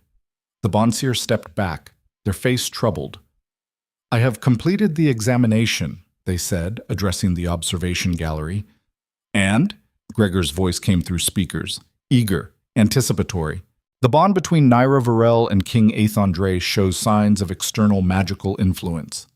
The gallery erupted, shouts, accusations, demands for immediate judgment. Nyra felt Aethon's shock through the bond, felt his absolute disbelief warring with the authority of what he was hearing. "Explain!" Aethon's voice cut through the chaos, cold and commanding. "The bond itself is genuine," the Bondseer continued. "A true fated mate connection. However, there are irregularities, traces of magic that shouldn't exist in a natural bond. Specifically, shadow-based manipulation that appears to have been woven into the connection during its formation." "I didn't manipulate anything," Nyra said quietly. "Perhaps not consciously, but the magic is present nonetheless. And its signature matches abilities associated with sovereign shadow bloodlines, specifically, abilities designed to create compelling emotional connections that mimic mate bonds. That's absurd, Ethon snarled. I felt the bond 4 years ago, before she had any power. The initial bond may have been genuine, but its completion, the claiming that occurred 2 days ago, shows clear evidence of magical enhancement. Whether intentional or instinctive, Nyra Varel used her abilities to strengthen and cement a bond that might have otherwise remained incomplete. The words were technically true. Nyra had used her power during the claiming, had let the sovereign shadow rise, had poured strength into the bite that marked Ethon as hers. But she hadn't manipulated anything, hadn't forced anything, had just been herself. Except herself was a manufactured weapon. A tool designed by Carden, so maybe everything she'd done had been manipulation without her even realizing it. "What is your formal conclusion?" Gregor demanded. The Bondseer hesitated. For just a moment, Nyra saw something in their expression that looked like doubt, like they weren't entirely comfortable with the verdict they were about to deliver. Then it passed, and they spoke with clinical precision. The bond between Nyra Varel and King Aethon Drace, while rooted in genuine fated mate connection, has been corrupted by external magical influence to such a degree that its legitimacy is questionable. I cannot in good conscience certify this as a natural, unmanipulated bond. Silence. Then chaos. The alphas in the gallery descended into shouting matches, some demanding immediate annulment, some calling for Nyra's execution, some arguing that a corrupted bond was still better than no bond at all. Through it all, Nyra stood in the center of the circle, feeling the bottom drop out of her world. She'd expected this, planned for this, but actually hearing it, actually having her bond declared false in front of everyone who mattered, hit harder than any physical blow, especially because she could feel Ethon through the connection, could feel his world shattering, his certainty crumbling, his desperate need to believe the bond was real, warring with the authoritative verdict of an expert he had no reason to doubt. "Ethon," she whispered through the bond, not sure if he could even hear her over the noise. "I'm sorry. I'm so sorry." And she was. Sorry for being the weapon someone else had forged. Sorry for not seeing the manipulation until it was too late. Sorry for loving him when that love might be the very thing that destroyed him. The observation gallery doors burst open. Carden walked in, his expression perfectly calibrated, concern and determination and righteous fury all mixed together. "Enough," he commanded, and the assembled alphas actually quieted. "We have our answer. The bond is corrupt, which means Nyra Varel stands accused of magical manipulation of the crown. The penalty for such treason is death." "No." Ethan's voice was raw. He was moving toward the chamber door, toward Nyra, the bond pulling him despite everything. "There has to be another explanation. Your Majesty, I understand this is difficult, but the evidence is clear and the law is clear. If we make exceptions now, we undermine everything the kingdom stands for." "Fuck the kingdom. She's my mate." "A mate you claimed under false pretenses. A bond that may be driving your judgment right now." Carden's voice softened. "Aethon, brother, I know you care for her, but you have to see reason. She's dangerous, unstable, and if we don't act now, she'll destroy everything you've built." Nyra watched Aethon's face, watched him torn between the bond screaming that she was his and the logical arguments piling up against her, watched him try to find a way to save her that didn't exist. This was the moment, the choice Carden had engineered: save the mate and lose the kingdom, or sacrifice the mate and keep the crown. Nyra made the decision for him. "He's right," she said, her voice carrying across the sudden silence. "I'm too dangerous, and I won't let this kingdom tear itself apart because of me." "Nyra, no!" Ethon was at the chamber door now, guards holding him back. "I accept the verdict," Nyra continued, looking directly at Carden, seeing the flash of triumph in his eyes and memorizing it for the evidence she'd leave behind. "I accept the penalty. I submit myself to the kingdom's justice." "Nyra, don't do this." "I love you," she said, and let him feel it through the bond, all of it. The desperate, broken, complicated truth of what she felt. "And because I love you, I'm not going to let you destroy yourself trying to save me." The bond between them burned. Ethan's anguish bled through, so intense it nearly drove her to her knees. But she stood firm. "The execution will be carried out at sunset," Carden announced. "Public. A reminder of what happens to those who would manipulate the crown." "No!" Ethan was fighting the guards now, his alpha strength making them struggle. "I'll abdicate. Give up the crown. Just let her live." "You would doom the kingdom to civil war for a corrupted bond?" Gregor's voice was sharp. "You would abandon your duty for a wolf who manipulated you?" "She didn't manipulate me. The Bondseer says otherwise. Then the Bondseer is wrong." But even as he said it, Nyra felt his doubt, felt the tiny seed of uncertainty that Carden's careful manipulation had planted. What if the bond wasn't real? What if everything he felt was manufactured? What if his judgment was compromised? What if he couldn't trust his own heart? That doubt was the final nail in the coffin. Nyra watched Athon's resistance crumble, watched him realize that fighting this would only make things worse, watched him make the same terrible calculation she'd made, that sometimes love meant letting go. "Take her to the cells," Carden ordered. Guards moved into the chamber. Nyra didn't resist as they bound her wrists with silver chains that burned her skin, didn't fight as they led her past Athon, close enough to touch, but separated by the guards between them. Their eyes met. "Investigate Carden," Nyra mouthed silently. Then she was past him, being dragged toward the cells beneath the palace, toward the death she'd chosen as her final weapon.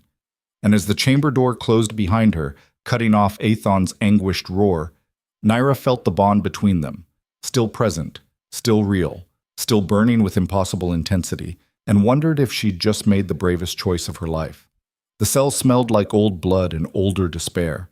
Nyra sat on the stone bench, her wrists raw from the silver chains, and counted her remaining hours. 6 until sunset. 6 hours until they dragged her into the courtyard and executed her in front of the entire kingdom. 6 hours to make sure her death meant something. The bond pulsed weakly in her chest. Ethon was still there, still connected, but he'd pulled back, wrapped himself in walls she couldn't penetrate. She felt his anguish bleeding through anyway, his rage, his absolute certainty that he'd failed her mixed with the terrible doubt that maybe she really had manipulated him. Carden's poison working exactly as designed. Footsteps echoed down the corridor, multiple sets. Not the guard rotation, too many, moving with too much purpose. Nyra stood, her body automatically shifting into a fighting stance despite the chains. The sovereign shadow stirred beneath her skin, ready to tear through silver and stone and anything else that got in her way. The cell door opened. Kira walked in, flanked by 2 wolves Nyra didn't recognize. The older woman's face was carved from grief and something that looked like shame. "Get out," Nyra said flatly. "Pup, I said get out. I have nothing to say to you." Kira flinched. The 2 wolves behind her shifted uncomfortably. "You have every right to hate me, but we don't have time for that right now. I'm getting you out of here." "So you can deliver me to Carden's next trap?" "No thanks." "There is no trap. I'm not working for Carden. I never was." Kira stepped closer, her hands open and empty. "He lied to you. About me. About everything. And I can prove it if you give me 5 minutes." Nyra stared at her mentor, looking for the lie, the manipulation, the angle she was missing. "Talk fast." Kira gestured to the wolves behind her. "These are Mara and Torin. They've been investigating Carden for the past 3 years, tracking irregularities in the King's Guard, unexplained deaths of wolves who got too close to Crown secrets. They came to me 6 months ago because they knew I trained you, knew I might have information." "And do you?" "Yes, because Carden did approach me 4 years ago, did offer me money to train you, but I refused." Kira pulled a folded paper from her pocket. "This is the correspondence. My rejection of his offer, time-stamped, verified by neutral witnesses. I didn't train you because he paid me. I trained you because you were dying in the woods, and I'm not the kind of wolf who walks past suffering without trying to help." Nyra took the paper. "Read it." The words swam in front of her eyes. A formal rejection letter, dated the week after her transformation, explicitly turning down payment in exchange for training services. It could be forged, could be another layer of manipulation. But Nyra's instincts, honed by 4 years of surviving through paranoia, said it was real. If If you weren't working for him, then how did he know everything? How did he predict my every move? Because he's been watching you, studying you. He has informants throughout the exile lands, wolves who reported your progress without knowing who they were really working for. And he's smart enough to predict behavior patterns when he knows someone's trauma triggers and survival instincts. Kira's voice was tight. But he didn't create you, Nyra. You became the Shadow Queen on your own. Your choices, your strength. He just convinced you it was his plan, so you doubt yourself at exactly the wrong moment. Basati. The words hit like a hammer. Because they made sense. Because Carden's greatest weapon wasn't the conspiracy he'd built. It was making Nyra believe she was powerless. Making her think every victory was hollow because someone else had scripted it. Why would he lie about you? To isolate you. Make you think your only ally had betrayed you so you'd feel completely alone. Wolves make stupid decisions when they think they have no one to trust. Kira gestured to the chains. Case in point, you're sitting here accepting execution when you should be fighting. Fighting means civil war, means the kingdom tears itself apart. The kingdom is already tearing itself apart. Gregor and his faction have been planning a coup for months. The Bondseer verdict was just the excuse they needed. Mara spoke for the first time, her voice rough. Carden isn't trying to save the kingdom. He's trying to burn it down and rebuild it in his image, with himself on the throne and every wolf who opposed him dead or exiled. Nyra's mind raced. Then why hasn't he moved against Aethon directly? Because Aethon is too popular, too powerful. Killing him would make him a martyr. But discrediting him? Making him look weak by bonding with a supposed manipulator? That destroys his authority without making him a symbol. Torn pulled out a tablet showing documentation. We've tracked 7 assassination attempts on the king in the past 2 years, all of them orchestrated to look like accidents or rogue attacks. All of them traceable back to Carden's network once you know where to look. The evidence was damning, detailed, the kind of thing that would take years to compile and verify. Show this to Aethon, Nyra said. Expose Carden. I don't need to be rescued. We tried. He won't see us. Won't see anyone except his inner circle, which Carden controls. Kira's expression was grim. The Bond verdict broke something in him. He's questioning everything, including his own judgment. And Carden is right there, reinforcing every doubt, making sure Aethon stays paralyzed until it's too late. Then what do you want from me? We want you to fight, to escape, to force Aethon to make a choice, trust the Bond or lose you forever. Because right now he's stuck in the middle, and that's exactly where Carden wants him. Nyra looked at the chains on her wrists, at the cell that was supposed to hold her until sunset, at the 3 wolves offering her an escape that might be salvation or might be another trap. If I run, they'll use it as proof I'm guilty. If you die, they win anyway. Kira's voice softened. Pup, I know you're scared. I know you think sacrificing yourself is noble, but all it does is hand Carden the victory he's been working toward for years. Don't give him that satisfaction. The word struck something deep. Because Kira was right. Nyra had spent 4 years refusing to be a victim, refusing to let the wolves who'd hurt her define her worth, and now she was sitting in a cell, waiting to die because some bastard had convinced her she was powerless. Fuck that. Fuck all of it. Nyra stood. The sovereign shadow surged through her, burning away the last vestiges of doubt and fear. Get these chains off me. Mara stepped forward with a key. The guards have been bribed. We have a 10-minute window before the shift change. The chains fell away. Nyra's wrists were bloody underneath, the silver having eaten through skin, but her supernatural healing was already kicking in. Within seconds, the wounds were closing. What's the plan? She asked. We get you out of the palace. Regroup with loyalists who still support the king. Present the evidence publicly before Carden can spin the narrative. Torn moved to the cell door, checking the corridor. There's a servant's passage 3 corridors down. Leads directly to... No. Everyone turned to look at her. I'm not running, not hiding, not regrouping. Nyra's voice was steel. I'm going directly to Aethon. I'm going to make him listen. And then I'm going to tear Carden apart in front of the entire court. That's suicide, Mara said flatly. Carden has the king's guard, has most of the palace wolves loyal to him. You walk into that throne room, you'll be dead before you get 3 words out. Then I'll make those 3 words count. Nyra looked at Kira. You said I became the Shadow Queen on my own. Proved I was powerful enough to stand against an entire kingdom. Time to find out if you were right. Kira's expression shifted, pride and terror mixing together. You're sure about this? No, but I'm doing it anyway. Nyra moved toward the door. Stay here. If this goes wrong, I don't want you caught in the blast radius. Like hell. You trained me to stand beside powerful wolves, not behind them. Kira pulled out a wicked-looking knife. Where you go, I go. That's the deal. Mara and Torin exchanged glances, then both drew weapons. We're in 2, Mara said. Been planning this confrontation for 3 years. Not missing it now. Nyra wanted to argue, wanted to protect them from what was coming, but there wasn't time, and honestly, she could use the backup. Fine. But when the fighting starts, you focus on the guards. Cardin's mine. They moved through the corridors like ghosts. The bribed guards looked the other way. The servants they passed suddenly had urgent business elsewhere. Within 5 minutes, they were in the main palace, heading toward the throne room where Aethon was apparently holding court. No, not court. A trial. Nyra could hear voices echoing from the throne room as they approached. Gregor's voice, loud and condemning, listing Nyra's crimes like he was reading from a prepared script.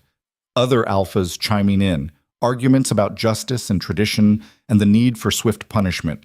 And through it all, Aethon's voice, quiet, broken, agreeing with points he clearly didn't believe because he didn't know what else to do. The bond pulsed weakly. He felt like a man drowning, and Nyra was the anchor pulling him under even as he desperately tried to hold on. Not anymore. Nyra kicked open the throne room doors hard enough to crack the wood. The assembled court froze. 50 alphas, dozens of nobles, the king's guard lining the walls. All of them turned to stare at the supposedly imprisoned wolf standing in the doorway, chains gone, eyes blazing with sovereign shadow power. Sorry I'm late, Nyra said, her voice carrying across the stunned silence. I heard you were having a trial without me. Seemed rude not to attend. Chaos erupted. Guards rushed forward. Alphas jumped to their feet. Weapons were drawn. Aethon stood from his throne, his face cycling through shock and hope and terror so fast Nyra felt it through the bond like whiplash. Nyra. Sit down, Your Majesty. We're not finished talking. She walked down the center aisle, and wolves scrambled out of her way. Kira, Mara, and Torin fanned out behind her, weapons ready. In fact, we're just getting started. Cardin stepped forward from where he'd been standing beside the throne. His expression was perfectly calibrated surprise, but Nyra saw the calculation in his eyes, saw him adjusting his plans in real time. How did you escape? He demanded. I walked out. Amazing what you can accomplish when you stop believing the bullshit people tell you about yourself. Nyra stopped 10 feet from the throne, close enough to see Aethon's face clearly, to feel the bond straining between them. I need you to listen, really listen, not to the doubt in your head, not to the advisors whispering poison in your ear, to me, to the bond that's still there, still real, no matter what some corrupted bond seer claimed. The bond seer wasn't corrupted, Gregor interjected. Their credentials were verified by Cardin, who's been planning this coup for years, who orchestrated everything from my transformation to the assassination attempts to this fucking trial. Nyra pulled out the documentation Mara had given her, threw it at Aethon's feet. It's all there. Every communication, every payment, every body buried to keep his conspiracy hidden. Cardin's mask slipped, just for a second, but everyone saw it. That's absurd, he said smoothly.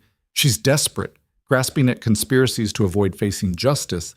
Then explain the 7 assassination attempts on the king that all trace back to your accounts. Torin's voice was hard. Explain the payments to the wolves who attacked Nyra in the market. Explain why every single move against the throne in the past 5 years benefits you specifically. I don't have to explain anything to traitors and liars, but you'll explain it to me. Aethon's voice cut through the argument like a blade. He'd picked up the documentation, was reading through it with the kind of focus that suggested he was actually seeing it, actually processing it. The bond flared. Nyra felt his rage building, felt the moment he connected the dots, felt his absolute certainty crystallize into something that looked like murder. These are your accounts, Aethon said quietly. Your communications. Your orders. Forged. Obviously. She's had 4 years to create false evidence. The timestamps predate her transformation. The magical signatures are verified by neutral third parties. The witnesses are wolves who have no connection to Nyra and every reason to fear contradicting you. Aethon stood, slowly. His alpha presence filled the room like a physical force. You've been trying to kill me, to destabilize my reign, to position yourself to take the crown when I fell. I've been trying to protect the kingdom from threats you were too compromised to see. You manipulated the Bond Seer, paid them to find evidence that didn't exist, manufactured a crisis specifically designed to force me to choose between my mate and my crown. Aethon descended from the throne. The temperature in the room seemed to drop. And you thought I'd be so broken by the choice that I'd just let it happen, let you guide me into destroying the bond and myself in the process. Carden's expression finally cracked. The mask fell away, revealing something cold and calculating and completely unrepentant. Yes, he said simply. Because you're weak. You've always been weak. Your father knew it. That's why he made me your second, to compensate for your softness, your hesitation, your inability to make the hard choices. He gestured dismissively. You bonded with a nobody, a broken wolf who should have died in an alley. You let sentiment cloud your judgment. You've been compromised since the moment you looked at her.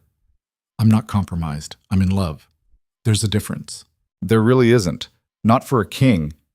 Carden pulled a knife from his belt. The blade gleamed with something that looked like poison. But it doesn't matter now. You've seen the evidence. You know what I've done, which means I have to accelerate the timeline.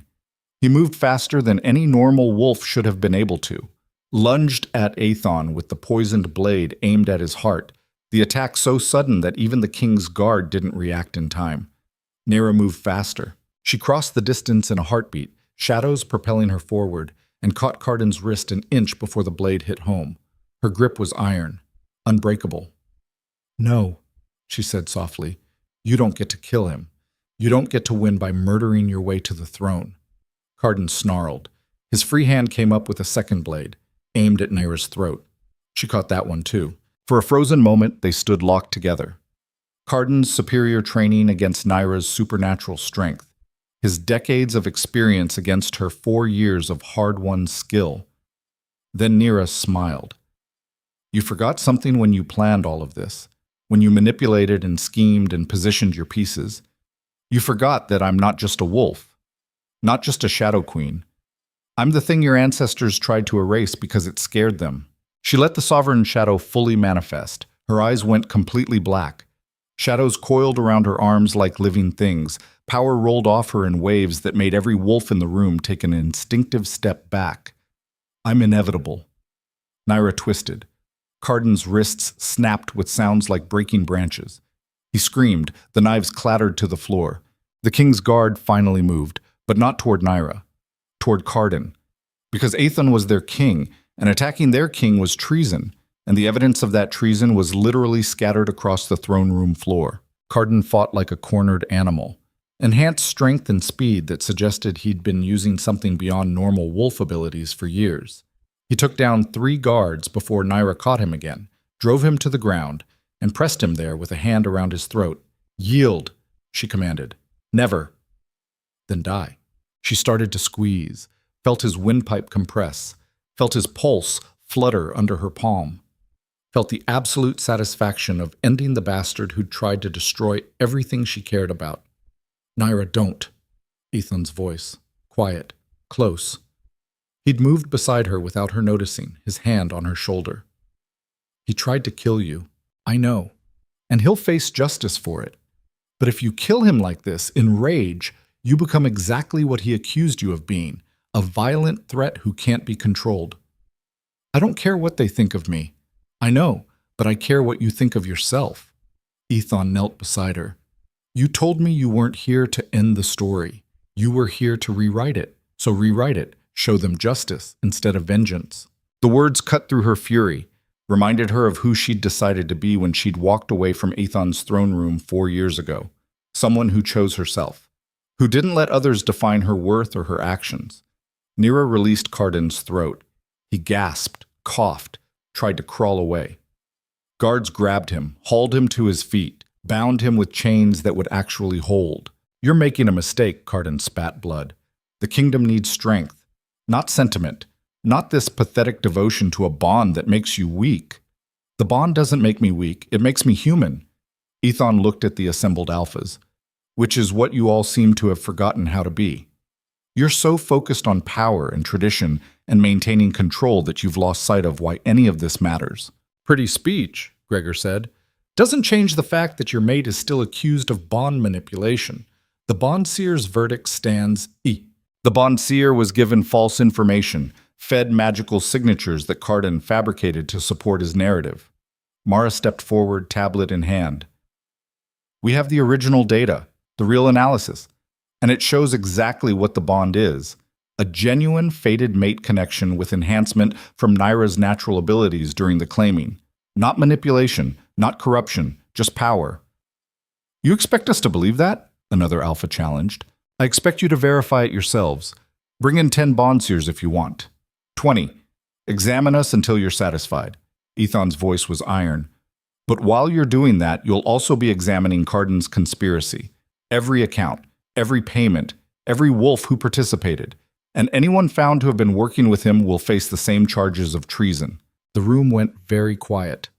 Nyra could practically see alphas mentally reviewing their own involvement, wondering if they'd been too close to Carden's plans, calculating whether supporting the king now would save them from investigation later. Politics. Even in the middle of a coup, they were playing politics. "We need time to review the evidence," Senna said finally. "To make informed decisions. You have 6 hours, Ethan cut her off. "That's how long until the execution was scheduled. We'll reconvene then. If you still think Nyra deserves death after reviewing all the evidence, I'll consider it." The lie was transparent. Nyra felt it through the bond, felt his absolute certainty that he would fight every single alpha in this room before he let them kill her. But the alphas didn't know that. Didn't realize they were being given time to come to the right conclusion on their own rather than having it forced on them. "Acceptable," Gregor said grudgingly. "But the accused remains under guard until then." "She stays with me," Ethan said flatly. "Non-negotiable." The challenge in his voice was clear. "Fight me on this, and find out exactly how much of your authority I'm willing to burn to keep her safe." No one challenged. The court was dismissed. Alphas filed out, arguing among themselves, already forming factions for whatever came next. The king's guard dragged Carden away, his face twisted with fury and something that looked like disbelief that his perfect plan had fallen apart. Within minutes, the throne room was empty except for Nyra, Ethan, and the wolves who'd helped her escape. Ethan turned to Kira. "You have my gratitude, and my apology for not listening when you tried to present evidence." "Understandable, Your Majesty." Carden was very good at controlling information flow. Kira bowed. "We'll begin compiling the full investigation for public release. Make sure everyone understands exactly what happened." "Do it." "And Kira?" Ethan's expression softened. "Thank you for training her, for giving her the tools to survive when I failed her." Kira's eyes went to Nyra. "She did the surviving herself. I just pointed her in the right direction." The 3 wolves left, taking their evidence with them. The doors closed with a heavy thud. Silence. Nyra and Ethan stood 10 feet apart, the bond between them singing with proximity and relief, and the aftermath of too much adrenaline. "You're an idiot," Ethan said finally. "Excuse me? You were going to let them execute you. We're going to die thinking it was noble. That's idiotic. I was trying to protect you. I don't need protection. I need my mate, alive, fighting beside me instead of sacrificing herself because she thinks she's not worth saving." Ethan crossed the distance between them in 3 strides. "Don't ever do that again. Don't ever choose death over trusting me to find another way. You were doubting the bond. I felt it. You weren't sure." "Of course I was doubting. A respected bond seer had just told me everything I felt was a lie. My most trusted advisor was feeding me poison disguised as logic. I was drowning in uncertainty." He grabbed her face, forcing her to meet his eyes. "But even in the worst of it, even when I thought maybe the bond was corrupted, I never stopped loving you, never stopped knowing you were worth fighting for. The bond could be fake, and you'd still be the most important thing in my world. The words hit like a hammer. Nyra's eyes burned. I thought I was your weakness, she whispered. You're my strength. The only thing keeping me human instead of becoming the cold, calculating king everyone seems to think I should be. Ethan's thumbs brushed away tears she didn't remember shedding. And I'm sorry I let you believe otherwise. Sorry I didn't fight harder when Carden was manipulating both of us. You didn't know, oh, I should have. Should have trusted the bond over everything else. He rested his forehead against hers. Never again. From now on, if I have to choose between you and the kingdom, I'm choosing you, every time. That's a terrible political strategy. I don't care. Let them depose me. Let them crown someone else. I'm not living another day without you. The bond flared between them, cementing what he was saying, making it truth on a level deeper than words. Nyra felt his absolute certainty, his love, his willingness to burn the entire world down if it meant keeping her safe. It was terrifying. Also kind of perfect. We're both idiots, she said. Probably, but we're idiots together. Ethan kissed her, deep and desperate and full of everything they'd almost lost.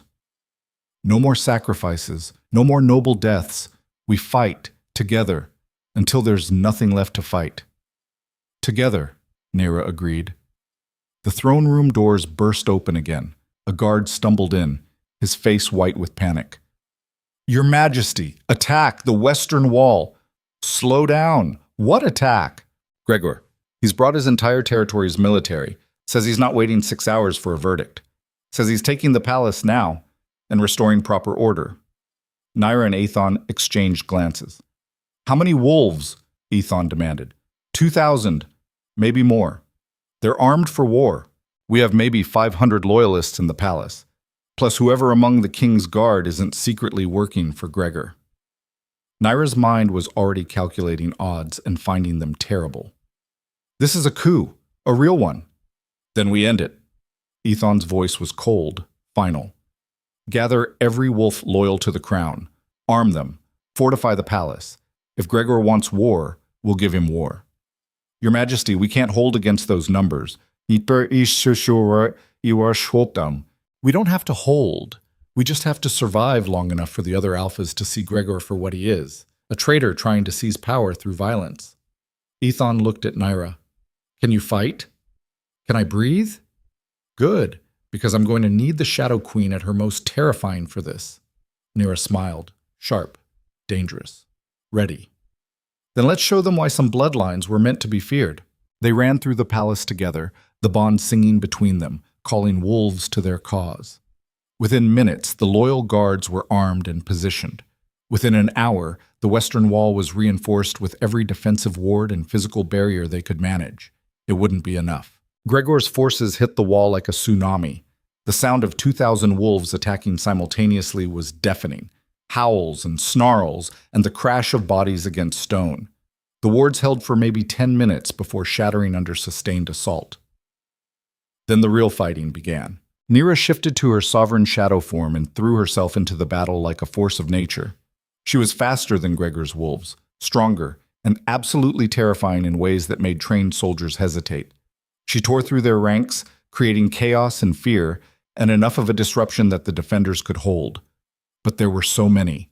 For every wolf she took down, 3 more pushed forward. For every line they held, another collapsed under sheer weight of numbers. Ethan fought beside her, his alpha power making him devastating in combat. But even he couldn't be everywhere at once. Couldn't protect every position.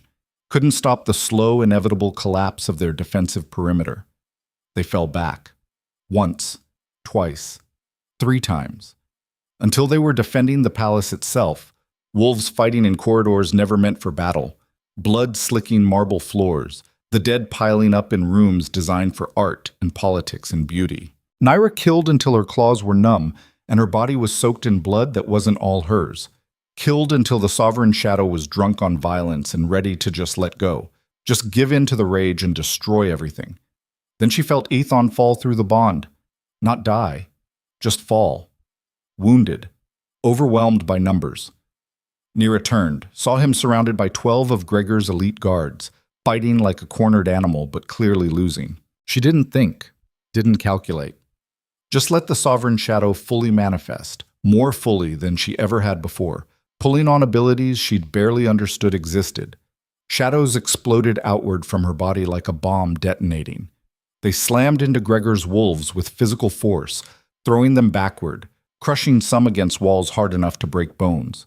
The room went dark, not just dim, but completely black, light itself unable to penetrate the shadow she'd become. In that darkness, Nyra was God. She moved through it like swimming through water, instinctively knowing where every body was, where every threat existed. She killed with surgical precision, taking out threats before they even knew she was there. When the shadows finally receded, 12 elite guards lay dead or dying, and Nyra stood over Aethon's fallen form, her body reverting to human, blood pouring from wounds she hadn't felt herself taking. "Still alive?" she gasped. "Mostly." Aethon dragged himself upright, favoring his left side where 3 parallel claw marks had torn through muscle. What the hell was that? Shadow manipulation. Advanced level. I think I just learned it. Learn faster. We're still losing. He was right. Even through the palace windows, Nyra could see Gregor's forces flooding the grounds, could hear the sounds of fighting getting closer, could feel their defensive line collapsing completely. They were going to die here. Both of them. Fighting to the last breath, maybe taking Gregor with them if they were lucky, but ultimately overwhelmed by numbers they couldn't match. Unless... The bond, Nyra said suddenly. What about it? It's a connection, a channel between us. We share emotions, sensations. What if we could share power? Aethon stared at her. I've never heard of anyone doing that. Because most mated pairs aren't an alpha king and a sovereign shadow. We're not normal, so maybe we can do things normal, bonds can't. How would it even work? No idea, but we're about to die anyway, so what's the harm in trying? Nyra grabbed his hand. The bond flared at the contact. Open yourself to me, completely. No walls, no protection, just trust. Always. Aethon's walls dropped. Nyra felt his consciousness flood into hers, his alpha power mixing with her shadow abilities in ways that should have been impossible. The bond between them became a conduit, not just for emotion but for actual strength. And something incredible happened. Aethon's alpha dominance amplified her sovereign shadow abilities. Her supernatural speed enhanced his already formidable combat skills. Their powers didn't just coexist, they merged, creating something new, something neither of them could have achieved alone. When they stepped back into the fight, they moved as one. Nyra's shadows giving Aethon cover while his alpha commands disrupted enemy formations, his strength protecting her while her speed created openings he exploited. They were devastating together, cutting through Gregor's forces like a perfectly synchronized killing machine. But it still wasn't enough. There were just too many. Gregor himself finally entered the palace, flanked by his personal guard, and when he saw Nyra and Aethon fighting together, saw the power they wielded as a bonded pair, his expression twisted into something ugly. "Kill them both!" he roared. "I don't care how many wolves it takes. Bring me their heads!" The fighting intensified. Nyra felt herself slowing, felt Aethon's exhaustion through the bond, felt their merged powers starting to fray at the edges as fatigue and injury took their toll. This was it, the final stand.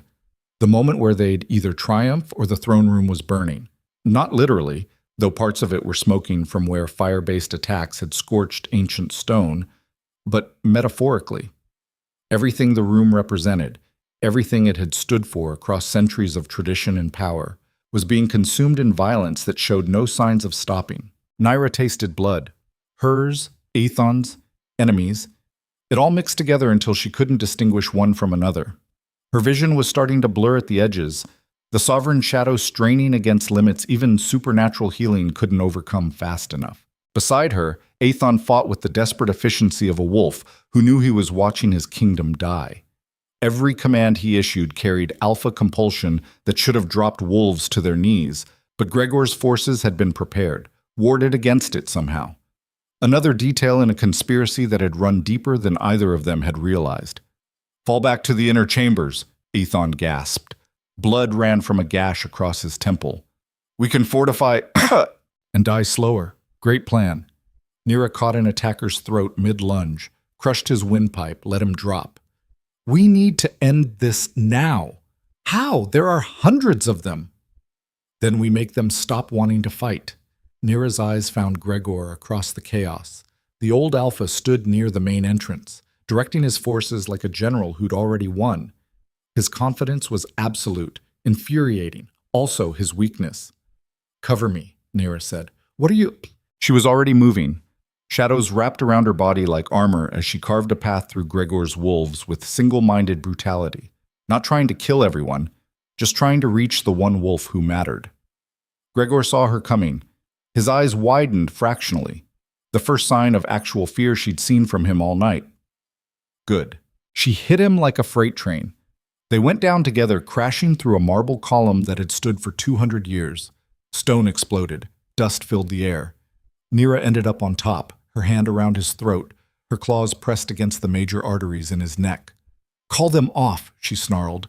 "Kill me and they'll tear you apart." "I don't care. I'm already dead. The question is whether you die with me or live to see tomorrow." She pressed harder. Blood welled under her claws. "Choose fast." Gregor stared up at her, calculating, weighing odds. Then his lips curved into something that might have been a smile if it hadn't been so bitter. "You really think this is about you? About some petty vendetta?" He coughed. Blood flecked his lips.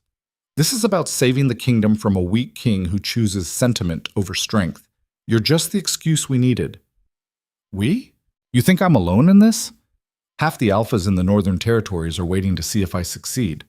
If you fall tonight, they'll support my claim. If you somehow win, they'll pretend they were loyal all along." His expression was almost pitying. "You can't stop this. The kingdom has been fracturing for years. You and your precious mate are just the catalyst that finally broke it."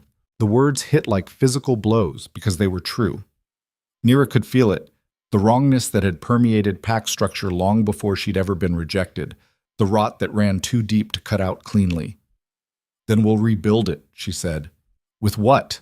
Love?" Gregor actually laughed. The sound was wet, pained. "You're delusional. The strong survive, the weak die. That's the only truth that matters." "No." Aethon's voice. He'd fought his way through to them, his body a roadmap of fresh wounds. "The truth is that strength without purpose is just violence, and violence without end is just death." He looked down at Gregor with something that might have been pity. "I'm offering you one chance. Surrender. Call off your wolves. Face trial for treason with the possibility of mercy.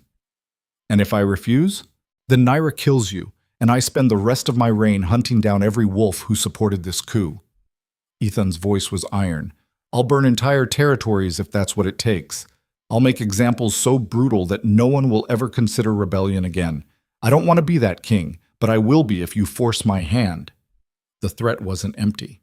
Nyra felt it through the bond, felt Ethan's absolute willingness to become a monster if that's what saving the kingdom required.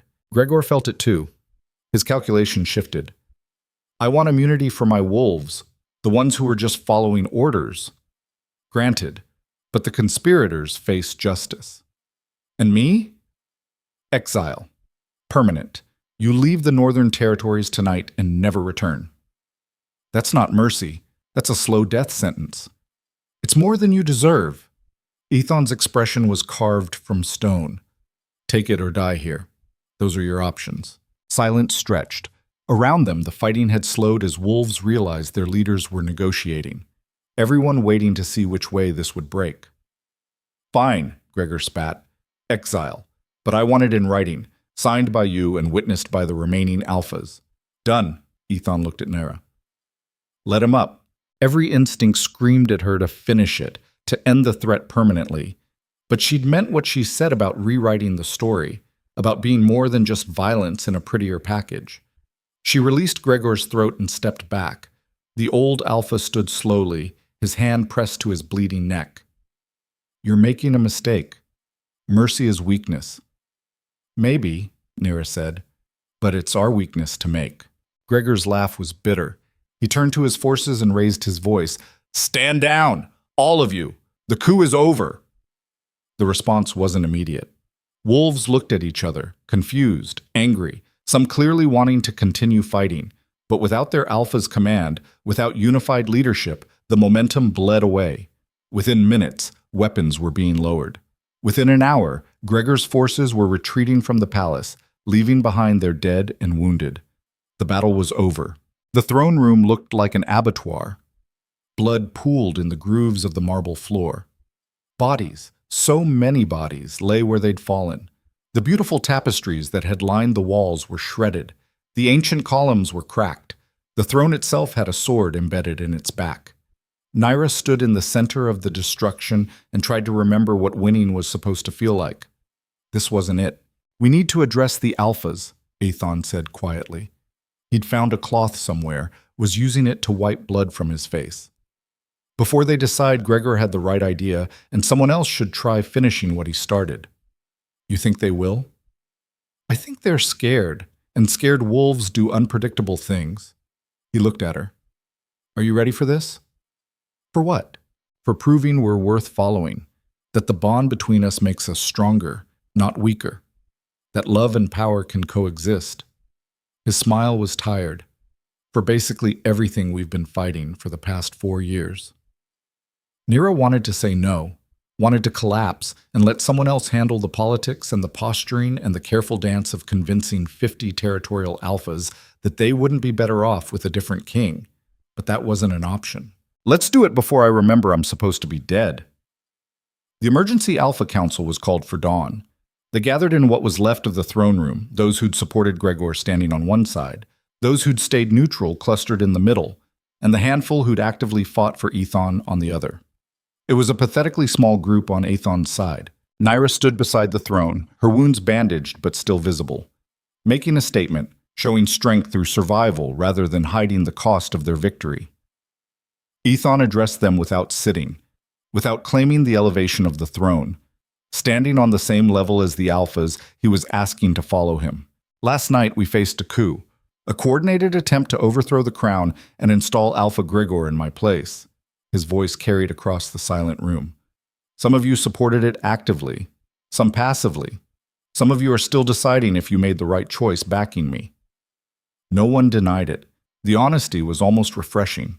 "I'm not going to pretend the kingdom is fine. It's not. We're fractured, divided, barely holding together. And my bond with Nyra, the thing that triggered all of this, is either the beginning of a new era or the final proof that I'm unfit to rule, depending on who you ask." "So, which is it?" Senna asked. The Western Shore Alpha looked exhausted. "Are you fit to rule? Or should we be looking for alternatives?" "I'm fit to rule because I understand what you're all afraid of." Aethon's gaze swept the assembled alphas. "You're afraid that sentiment makes me weak. That loving my mate means I'll choose her over the kingdom. That the bond has compromised my judgment." Several alphas nodded. "You're right to be afraid. Because I will choose her, every single time. If I have to pick between Nyra's life and political expediency, she wins. If I have to sacrifice alliances to protect our bond, I'll do it. If the choice is between being a good king and being a good mate, I'm choosing mate." The room erupted. Outrage and vindication and wolves, already planning how to capitalize on what sounded like a confession of unfitness. Aethon waited for the noise to die down. When he spoke again, his voice was quieter, harder. "But here's what you're missing. Choosing her doesn't make me weak. It makes me human. It reminds me what I'm fighting for. Not territory, not power, not tradition, but the wolves who live in this kingdom. The ones who deserve leaders who remember that strength without compassion is just tyranny." "Pretty words," one of the neutral alphas said. "They don't change the fact that you're emotionally compromised." "You're right. I am. I'm compromised by love and loyalty and the desperate need to build a kingdom worth living in." Aethon's smile was sharp. "Which is more than I can say for those of you who supported a coup because you thought Gregor would give you more power. That's not emotional compromise, that's just greed." The accusation hung in the air. Several alphas shifted uncomfortably. "I'm not asking you to like the bond," Aethon continued. "I'm not even asking you to understand it. I'm asking you to judge me on results, on whether the kingdom is safer, more just, and more prosperous under my rule than it would be under someone else's." "And if we decide it's not," another alpha challenged, "then you're free to call for a vote of no confidence, to demand I step down, to find another king." Ethan's expression was carved from stone. "But know this. If you try to remove me through violence instead of law, I will respond with every ounce of power at my disposal. Nyra and I together, bonded, unified, amplifying each other's abilities, are more dangerous than any force you can bring against us. Last night proved that." It wasn't an empty threat. Nyra had felt their merged power, had seen what they could accomplish when they fought as one, had witnessed Gregor's supposedly unstoppable coup crumble against their combined strength. The Alphas had seen it too. She watched the calculation in their eyes, the weighing of whether rebellion was worth the cost. "I propose a compromise," Senna said finally. "The bond stands. Nyra is recognized as queen, but we implement oversight, a council of alphas who review major decisions, who have the power to overrule if they believe the king is acting against the kingdom's interests." "That's not a compromise. That's a coup with paperwork." Nyra spoke for the first time, her voice cutting through the murmurs. "You want to tie Aethon's hands, make him a figurehead who needs your permission to govern. We want accountability, checks on power that's been shown to be fallible. Everyone's power is fallible. That's why we have laws, why we have systems of justice and appeals and oversight that already exist. You don't need a special council to overrule the king. You need the courage to use the mechanisms that are already in place." Those mechanisms failed to prevent Cardin's conspiracy because wolves in power chose not to see it, chose not to investigate, chose to trust the wrong people. Nyra moved forward, her presence commanding attention even without supernatural enhancement. "You want accountability? Start with yourselves. How many of you knew something was wrong and said nothing because it was politically inconvenient? How many of you took bribes or made deals or looked the other way when corruption was right in front of you?" The silence was damning. "I thought so." Nyra's smile was cold. "You don't get to demand accountability from the crown when you can't even police yourselves. Fix your own territories first. Root out the rot in your own ranks. Then we'll talk about oversight." "You have no right to lecture us about—" "I have every right. I spent 4 years exposing the corruption you all pretended didn't exist. I have more right than anyone in this room to demand better." She looked at each alpha in turn. "And here's what I'm demanding. We rebuild this kingdom from the ground up. New laws protecting the vulnerable. New systems preventing the concentration of power. New accountability measures that apply to everyone, including us." "That's revolutionary talk," Gregor II said. He had apparently inherited leadership of the Eastern Marches territory. "You're asking us to dismantle centuries of tradition. I'm asking you to choose evolution over extinction. Because if we don't change, if we keep operating on the same broken systems that allowed Cardin to nearly succeed, the kingdom won't survive another generation." The truth of it settled over the room like snow, heavy, inescapable. "This council needs to vote," Senna said finally, "on whether to accept the king and his bonded mate, on whether to support the proposed reforms, on whether we move forward together or fracture into independent territories." The vote was called. 50 alphas. 50 voices representing hundreds of thousands of wolves across the northern territories. Nyra watched them vote, her hand finding Aethon's, the bond steady between them. Win or lose, they'd face it together. That had to be enough. The count came back 32-18, not unanimous, not overwhelming, but enough. Enough to move forward, enough to rebuild, enough to prove that maybe, just maybe, love and power could coexist after all. The coronation happened 3 weeks later, after the dead were buried and the palace was rebuilt, and the new laws were drafted and debated and reluctantly approved. Nyra stood in the same throne room where she'd been publicly rejected 4 years ago, wearing ceremonial robes that felt like they belonged on someone else. The entire court was present, the same wolves who'd watched her humiliation, now gathered to witness her elevation. The irony was almost poetic. Aethon performed the ceremony himself. No priestess, no external authority, just a king claiming his mate and queen before the witnesses who mattered. "Nyra Varel," he said, his voice formal but his eyes warm. 4 years ago, I rejected you in this room, broke what should have been sacred, destroyed you because I was too much of a coward to accept what the bond offered." Nyra's throat tightened. They'd discussed what he'd say, but hearing it aloud still hit hard. "I can't undo that choice. can't erase the pain I caused, but I can spend the rest of my life trying to be worthy of the second chance you gave me." He held up the queen's crown, white gold like his, but designed specifically for her, incorporating shadow motifs into the traditional designs. "Do you accept this crown? This kingdom? This deeply flawed king who loves you more than his own life?" The traditional vows would have been shorter, more formal, less honest. Nyra liked this better. "I accept," she said, "not because I need a crown to prove my worth, not because I want power, but because I love you, because I believe in what we're trying to build, because someone has to make sure you don't do anything catastrophically stupid." Laughter rippled through the court, tentative, surprised, but genuine. Ethan placed the crown on her head. The weight was significant but not unbearable, like everything else they'd faced together. "Rise, Queen Nyra, Shadow Queen, fated mate, partner in all things." His smile was brilliant. "Gods help us all." Nyra stood, looked out at the assembled court, saw the mix of emotions, some genuine support, some resentment, some careful neutrality from wolves still deciding which way to position themselves. She didn't care about the ones who hated her, didn't need the ones who were neutral. She just needed the ones willing to try, to build something better than what they'd inherited. "Speech!" someone called from the crowd. Nyra hadn't prepared one, hadn't thought she'd be expected to do more than look appropriately regal and keep her mouth shut. But apparently, that wasn't her role anymore.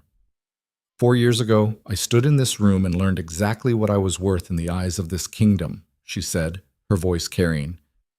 "Nothing. Less than nothing. A mistake to be discarded and forgotten." The room went quiet, uncomfortable. "I could have died that night. Should have died. But I didn't. I survived. I transformed.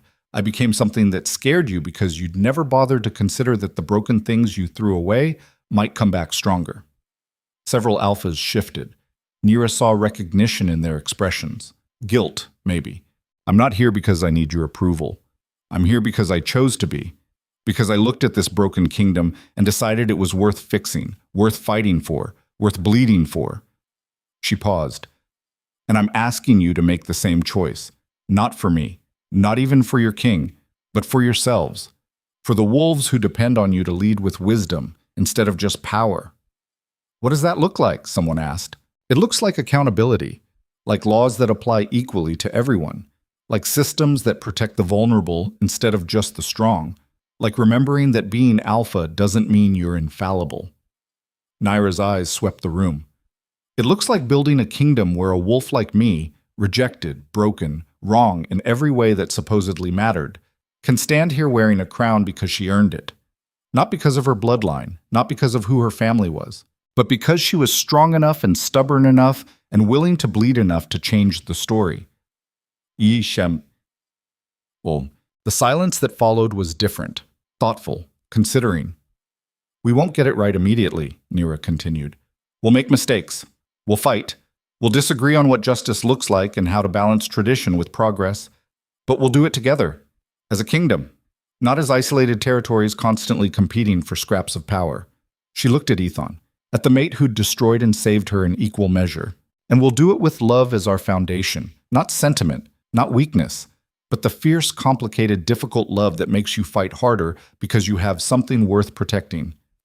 Ethan's hand found hers. The bond sang between them, no longer a source of pain, but a reminder of everything they'd overcome. "To the new kingdom," Ethan said, raising his voice. "And to the queen who's going to drag us into it whether we're ready or not." "To the queen," the court echoed. Not everyone said it. Not everyone meant it. But enough did. Enough to matter. Enough to begin. The celebration lasted 3 days. Politics disguised as parties, with every territorial alpha trying to secure favor with the new queen while simultaneously positioning themselves for whatever came next. Nyra endured it with the same grim determination she'd brought to everything else, smiled when required, made small talk, navigated the minefield of pack politics with Ethan at her side, their bond letting them communicate wordlessly when someone was lying or scheming or needed to be watched carefully. On the 4th night, they finally escaped to Ethan's private chambers, their chambers now, though Nyra still wasn't used to thinking of them that way. She She collapsed on the bed, still wearing her formal robes. If one more alpha asks me about my unique perspective, I'm going to start breaking bones. They're trying to figure out if you're a threat or an asset. Ethan poured wine, brought her a glass. Give them time. They'll learn. Learn what? That you're both, and that's what makes you perfect for this. Nyra accepted the wine but didn't drink, just stared at the dark liquid like it held answers. Do you ever regret it? The bond. The choice to fight for it instead of taking the easier path. Every day. Ethan's honesty was immediate. I regret that it had to be this hard, that we couldn't just be together without it triggering political crises and assassination attempts and actual coups. I regret that loving you meant putting you in danger. I regret that my first instinct 4 years ago was rejection instead of acceptance. But I don't regret choosing you. Don't regret the bond itself. Don't regret any of the decisions that led us here. He sat beside her, his weight making the mattress dip. Even if I could go back and do it differently, I wouldn't. Because all of it, the pain and the fighting and the mistakes, made us who we are now. And I love who we are now. Nyra finally looked at him. Who are we now? Two deeply flawed wolves trying to build something better than what we inherited. Succeeding more often than we fail. Learning that strength comes in forms we were never taught to recognize. His smile was soft. We're complicated, messy, sometimes destructive, but we're trying. That has to count for something. It does. Nyra set the wine aside and moved closer, letting him pull her against his chest. The bond hummed contentedly. I'm still angry, you know. At you. At the kingdom. At myself for all the choices I made when I thought I had no power. I know. And I'm going to be difficult. Going to push for changes that make people uncomfortable. Going to use my position to dismantle systems that need dismantling, even when it's politically inconvenient. I know. And I'm never going to be the sweet, submissive queen they probably expected. Thank the gods for that. Ethan pressed a kiss to her temple. I didn't fight for you because I wanted someone easy. I fought for you because you make me better. Challenge me. Remind me why any of this matters. Nyra closed her eyes, breathed in his scent, let herself exist in the moment instead of constantly planning for the next crisis. I love you, she said quietly. Even when I'm angry at you, even when I'm questioning everything, I love you. I love you too. Always. Even when you're terrifying. Especially when I'm terrifying. Especially then. They sat in comfortable silence, the bond steady between them, and for the first time in 4 years, Nyra felt something that might have been peace. Not happiness. Not yet. There was too much work to do, too many wounds still healing, too many enemies still waiting for them to fail. But peace. The quiet certainty that whatever came next, they'd face it together. That the bond between them was real and earned and worth every drop of blood they'd shed to protect it. Outside the window, the capital stretched out in all directions. Hundreds of thousands of wolves, all living their lives, all affected by the choices made in rooms like this by wolves like them. It was a responsibility that should have been crushing. Instead, it felt like purpose. 6 months later, the first of the new laws were implemented. Protection for vulnerable wolves, accountability measures for those in power, systems to prevent the kind of corruption that had allowed Cardin's conspiracy to flourish. Not everyone was happy about it. Several alphas pushed back hard, arguing that the changes undermined traditional pack structure. A few even threatened to secede from the Northern Territories entirely, rather than submit to the new oversight. Nyra let them go. Publicly wished them well while privately making sure they knew that leaving meant losing access to the kingdom's trade networks, military protection, and diplomatic relationships. Most changed their minds after 6 weeks of independence proved significantly less appealing than they'd imagined. The ones who stayed had to adapt, had to accept that power came with responsibility, that being alpha meant serving your pack, not just ruling it. It was slow work, painful, 2 steps forward and 1 step back on the best days. But it was working. Nyra stood in the throne room one evening, reviewing reports from various territories about implementation challenges, when Kira arrived with news. You need to see this, the older wolf said, handing over a sealed letter. Nyra broke the seal and read, Her expression shifted from curiosity to shock to something that might have been triumph. "What is it?" Ethan asked from his position at the main table, where he was reviewing trade agreements. "Application for sanctuary from 12 wolves who were rejected by their mates and survived. They're asking if the kingdom will offer protection while they figure out their next steps." The answer is yes, obviously. Wait, Nyra held up a hand. "This is bigger than just offering sanctuary. This is proof that what happened to me wasn't unique, that there are other wolves out there surviving the supposedly unsurvivable, and they need support, structure, resources." "What are you proposing?" "A formal program, safe houses, counseling, training to help rejected wolves adapt to their new reality, legal protections to prevent their families from completely disowning them." The ideas came fast, already forming into coherent policy.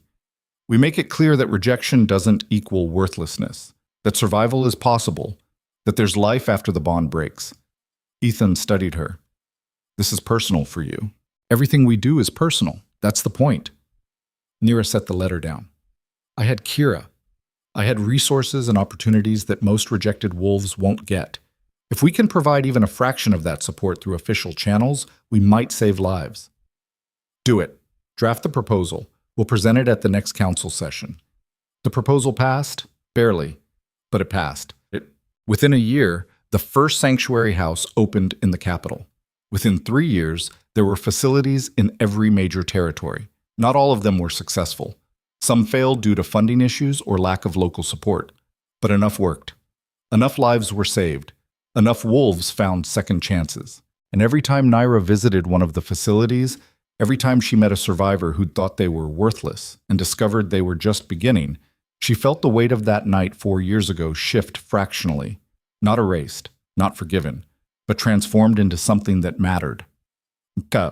4 years after the coronation, Nyra stood in the same ballroom where she'd been rejected, hosting the Sovereign Moon Gala. The event that had destroyed her life had been repurposed into a celebration of the bond. All bonds, not just the traditionally accepted ones. The room was filled with mated pairs who'd found each other through unconventional means. Wolves who'd been rejected and survived. Wolves who'd chosen their mates instead of waiting for fate to decide. The diversity was intentional, a statement about what the kingdom had become. Ethan found her near one of the windows, watching the crowd with an expression that was equal parts pride and melancholy. "Memories?" he asked. "Always. Some nights I can still feel it. The moment the bond snapped into place, and I thought everything was going to change." She turned to face him. "I wasn't wrong. Everything did change. Just not the way I expected." "Regrets?" "Hundreds. But not about you. Never about you." She took his hand. The bond pulsed between them, as strong now as it had been in those first desperate hours after completion. Maybe stronger. "We did good work, didn't we? Changed things that needed changing. We're still changing them, still fighting, still trying to convince stubborn alphas that compassion isn't weakness." Ethan's smile was tired but genuine. "But yes, we did good work, are doing good work." Music started. The traditional opening dance, once reserved only for the most powerful mated pairs, now open to anyone who wanted to participate. "Dance with me," Nyra said. "Here, in front of everyone, especially in front of everyone. Let them see what we are, what we've built, what love looks like when it refuses to break." They moved onto the floor together. The crowd parted, giving them space, and for a few measures they were the only ones dancing. Then other pairs joined, filling the floor, creating a tapestry of connection and choice and bonds that had survived despite the odds. Nyra rested her head against Ethan's chest, feeling his heartbeat through the formal clothes, and let herself exist in the moment. No planning, no politics, just this. Just them. Just the knowledge that they'd taken something broken and made it beautiful. "Thank you," she whispered. "For what?" "For being stupid enough to fight for this. For us. For not giving up when it would have been easier. Thank you for being strong enough to survive. To become. To choose me even when you had every reason not to." The music swelled. Other conversations faded. For just a moment, the world was perfect. Then the doors burst open. A messenger stumbled in, his face pale with panic. Your Majesties, urgent news from the Southern Territories. Alpha Marcus has been assassinated. His entire bloodline murdered. Someone's trying to start a war. The perfect moment shattered. Nyra and Aethon exchanged glances. The bond let them communicate wordlessly. This is it. This is the next crisis. Are we ready? They'd never be ready. That was the point. Leadership wasn't about being ready. It was about stepping up anyway. Gather the council, Ethan ordered. Send scouts to verify the reports. Lock down the borders until we know what we're dealing with. The messenger ran to comply. The ballroom erupted into worried whispers. The carefully constructed celebration dissolving into political maneuvering as alphas positioned themselves for whatever came next. Nyra sighed. We can't catch a break, can we? Apparently not, but at least we face it together. Aethon offered his arm. Ready for the next disaster? Never. But let's go save the kingdom anyway.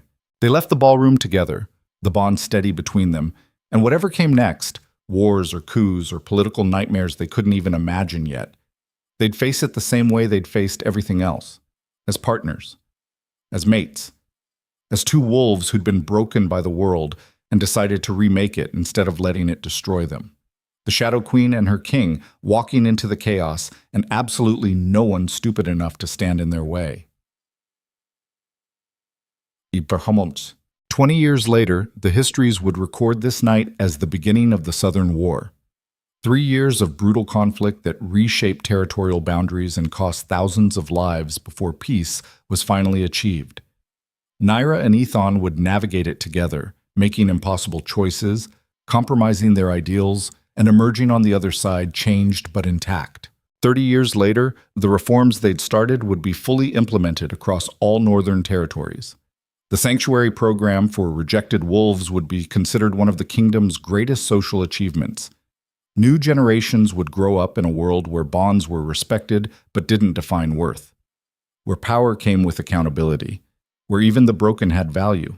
50 years later, when age finally started catching up to Aethon despite the bond's life-extending properties, Nyra would sit beside his bed and hold his hand and remind him of everything they'd built.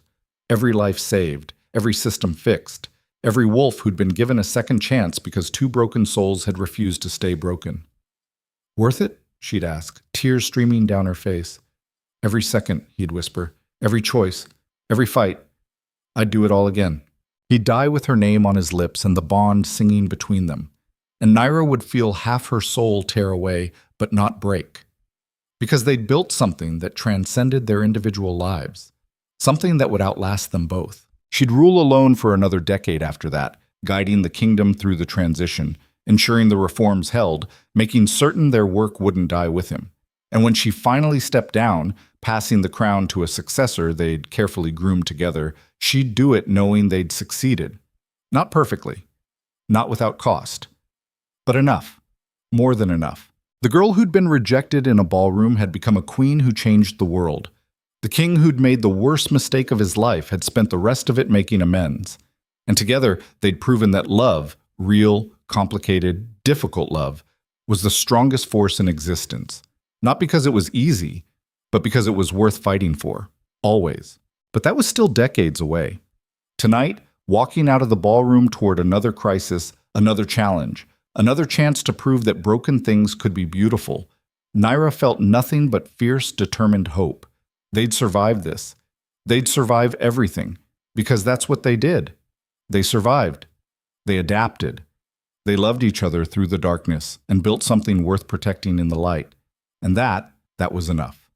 That would always be enough. The Shadow Queen and her king, partners until the end, proof that sometimes the worst moments of your life were just the beginning of the best story you'd ever tell. And this story was just getting started.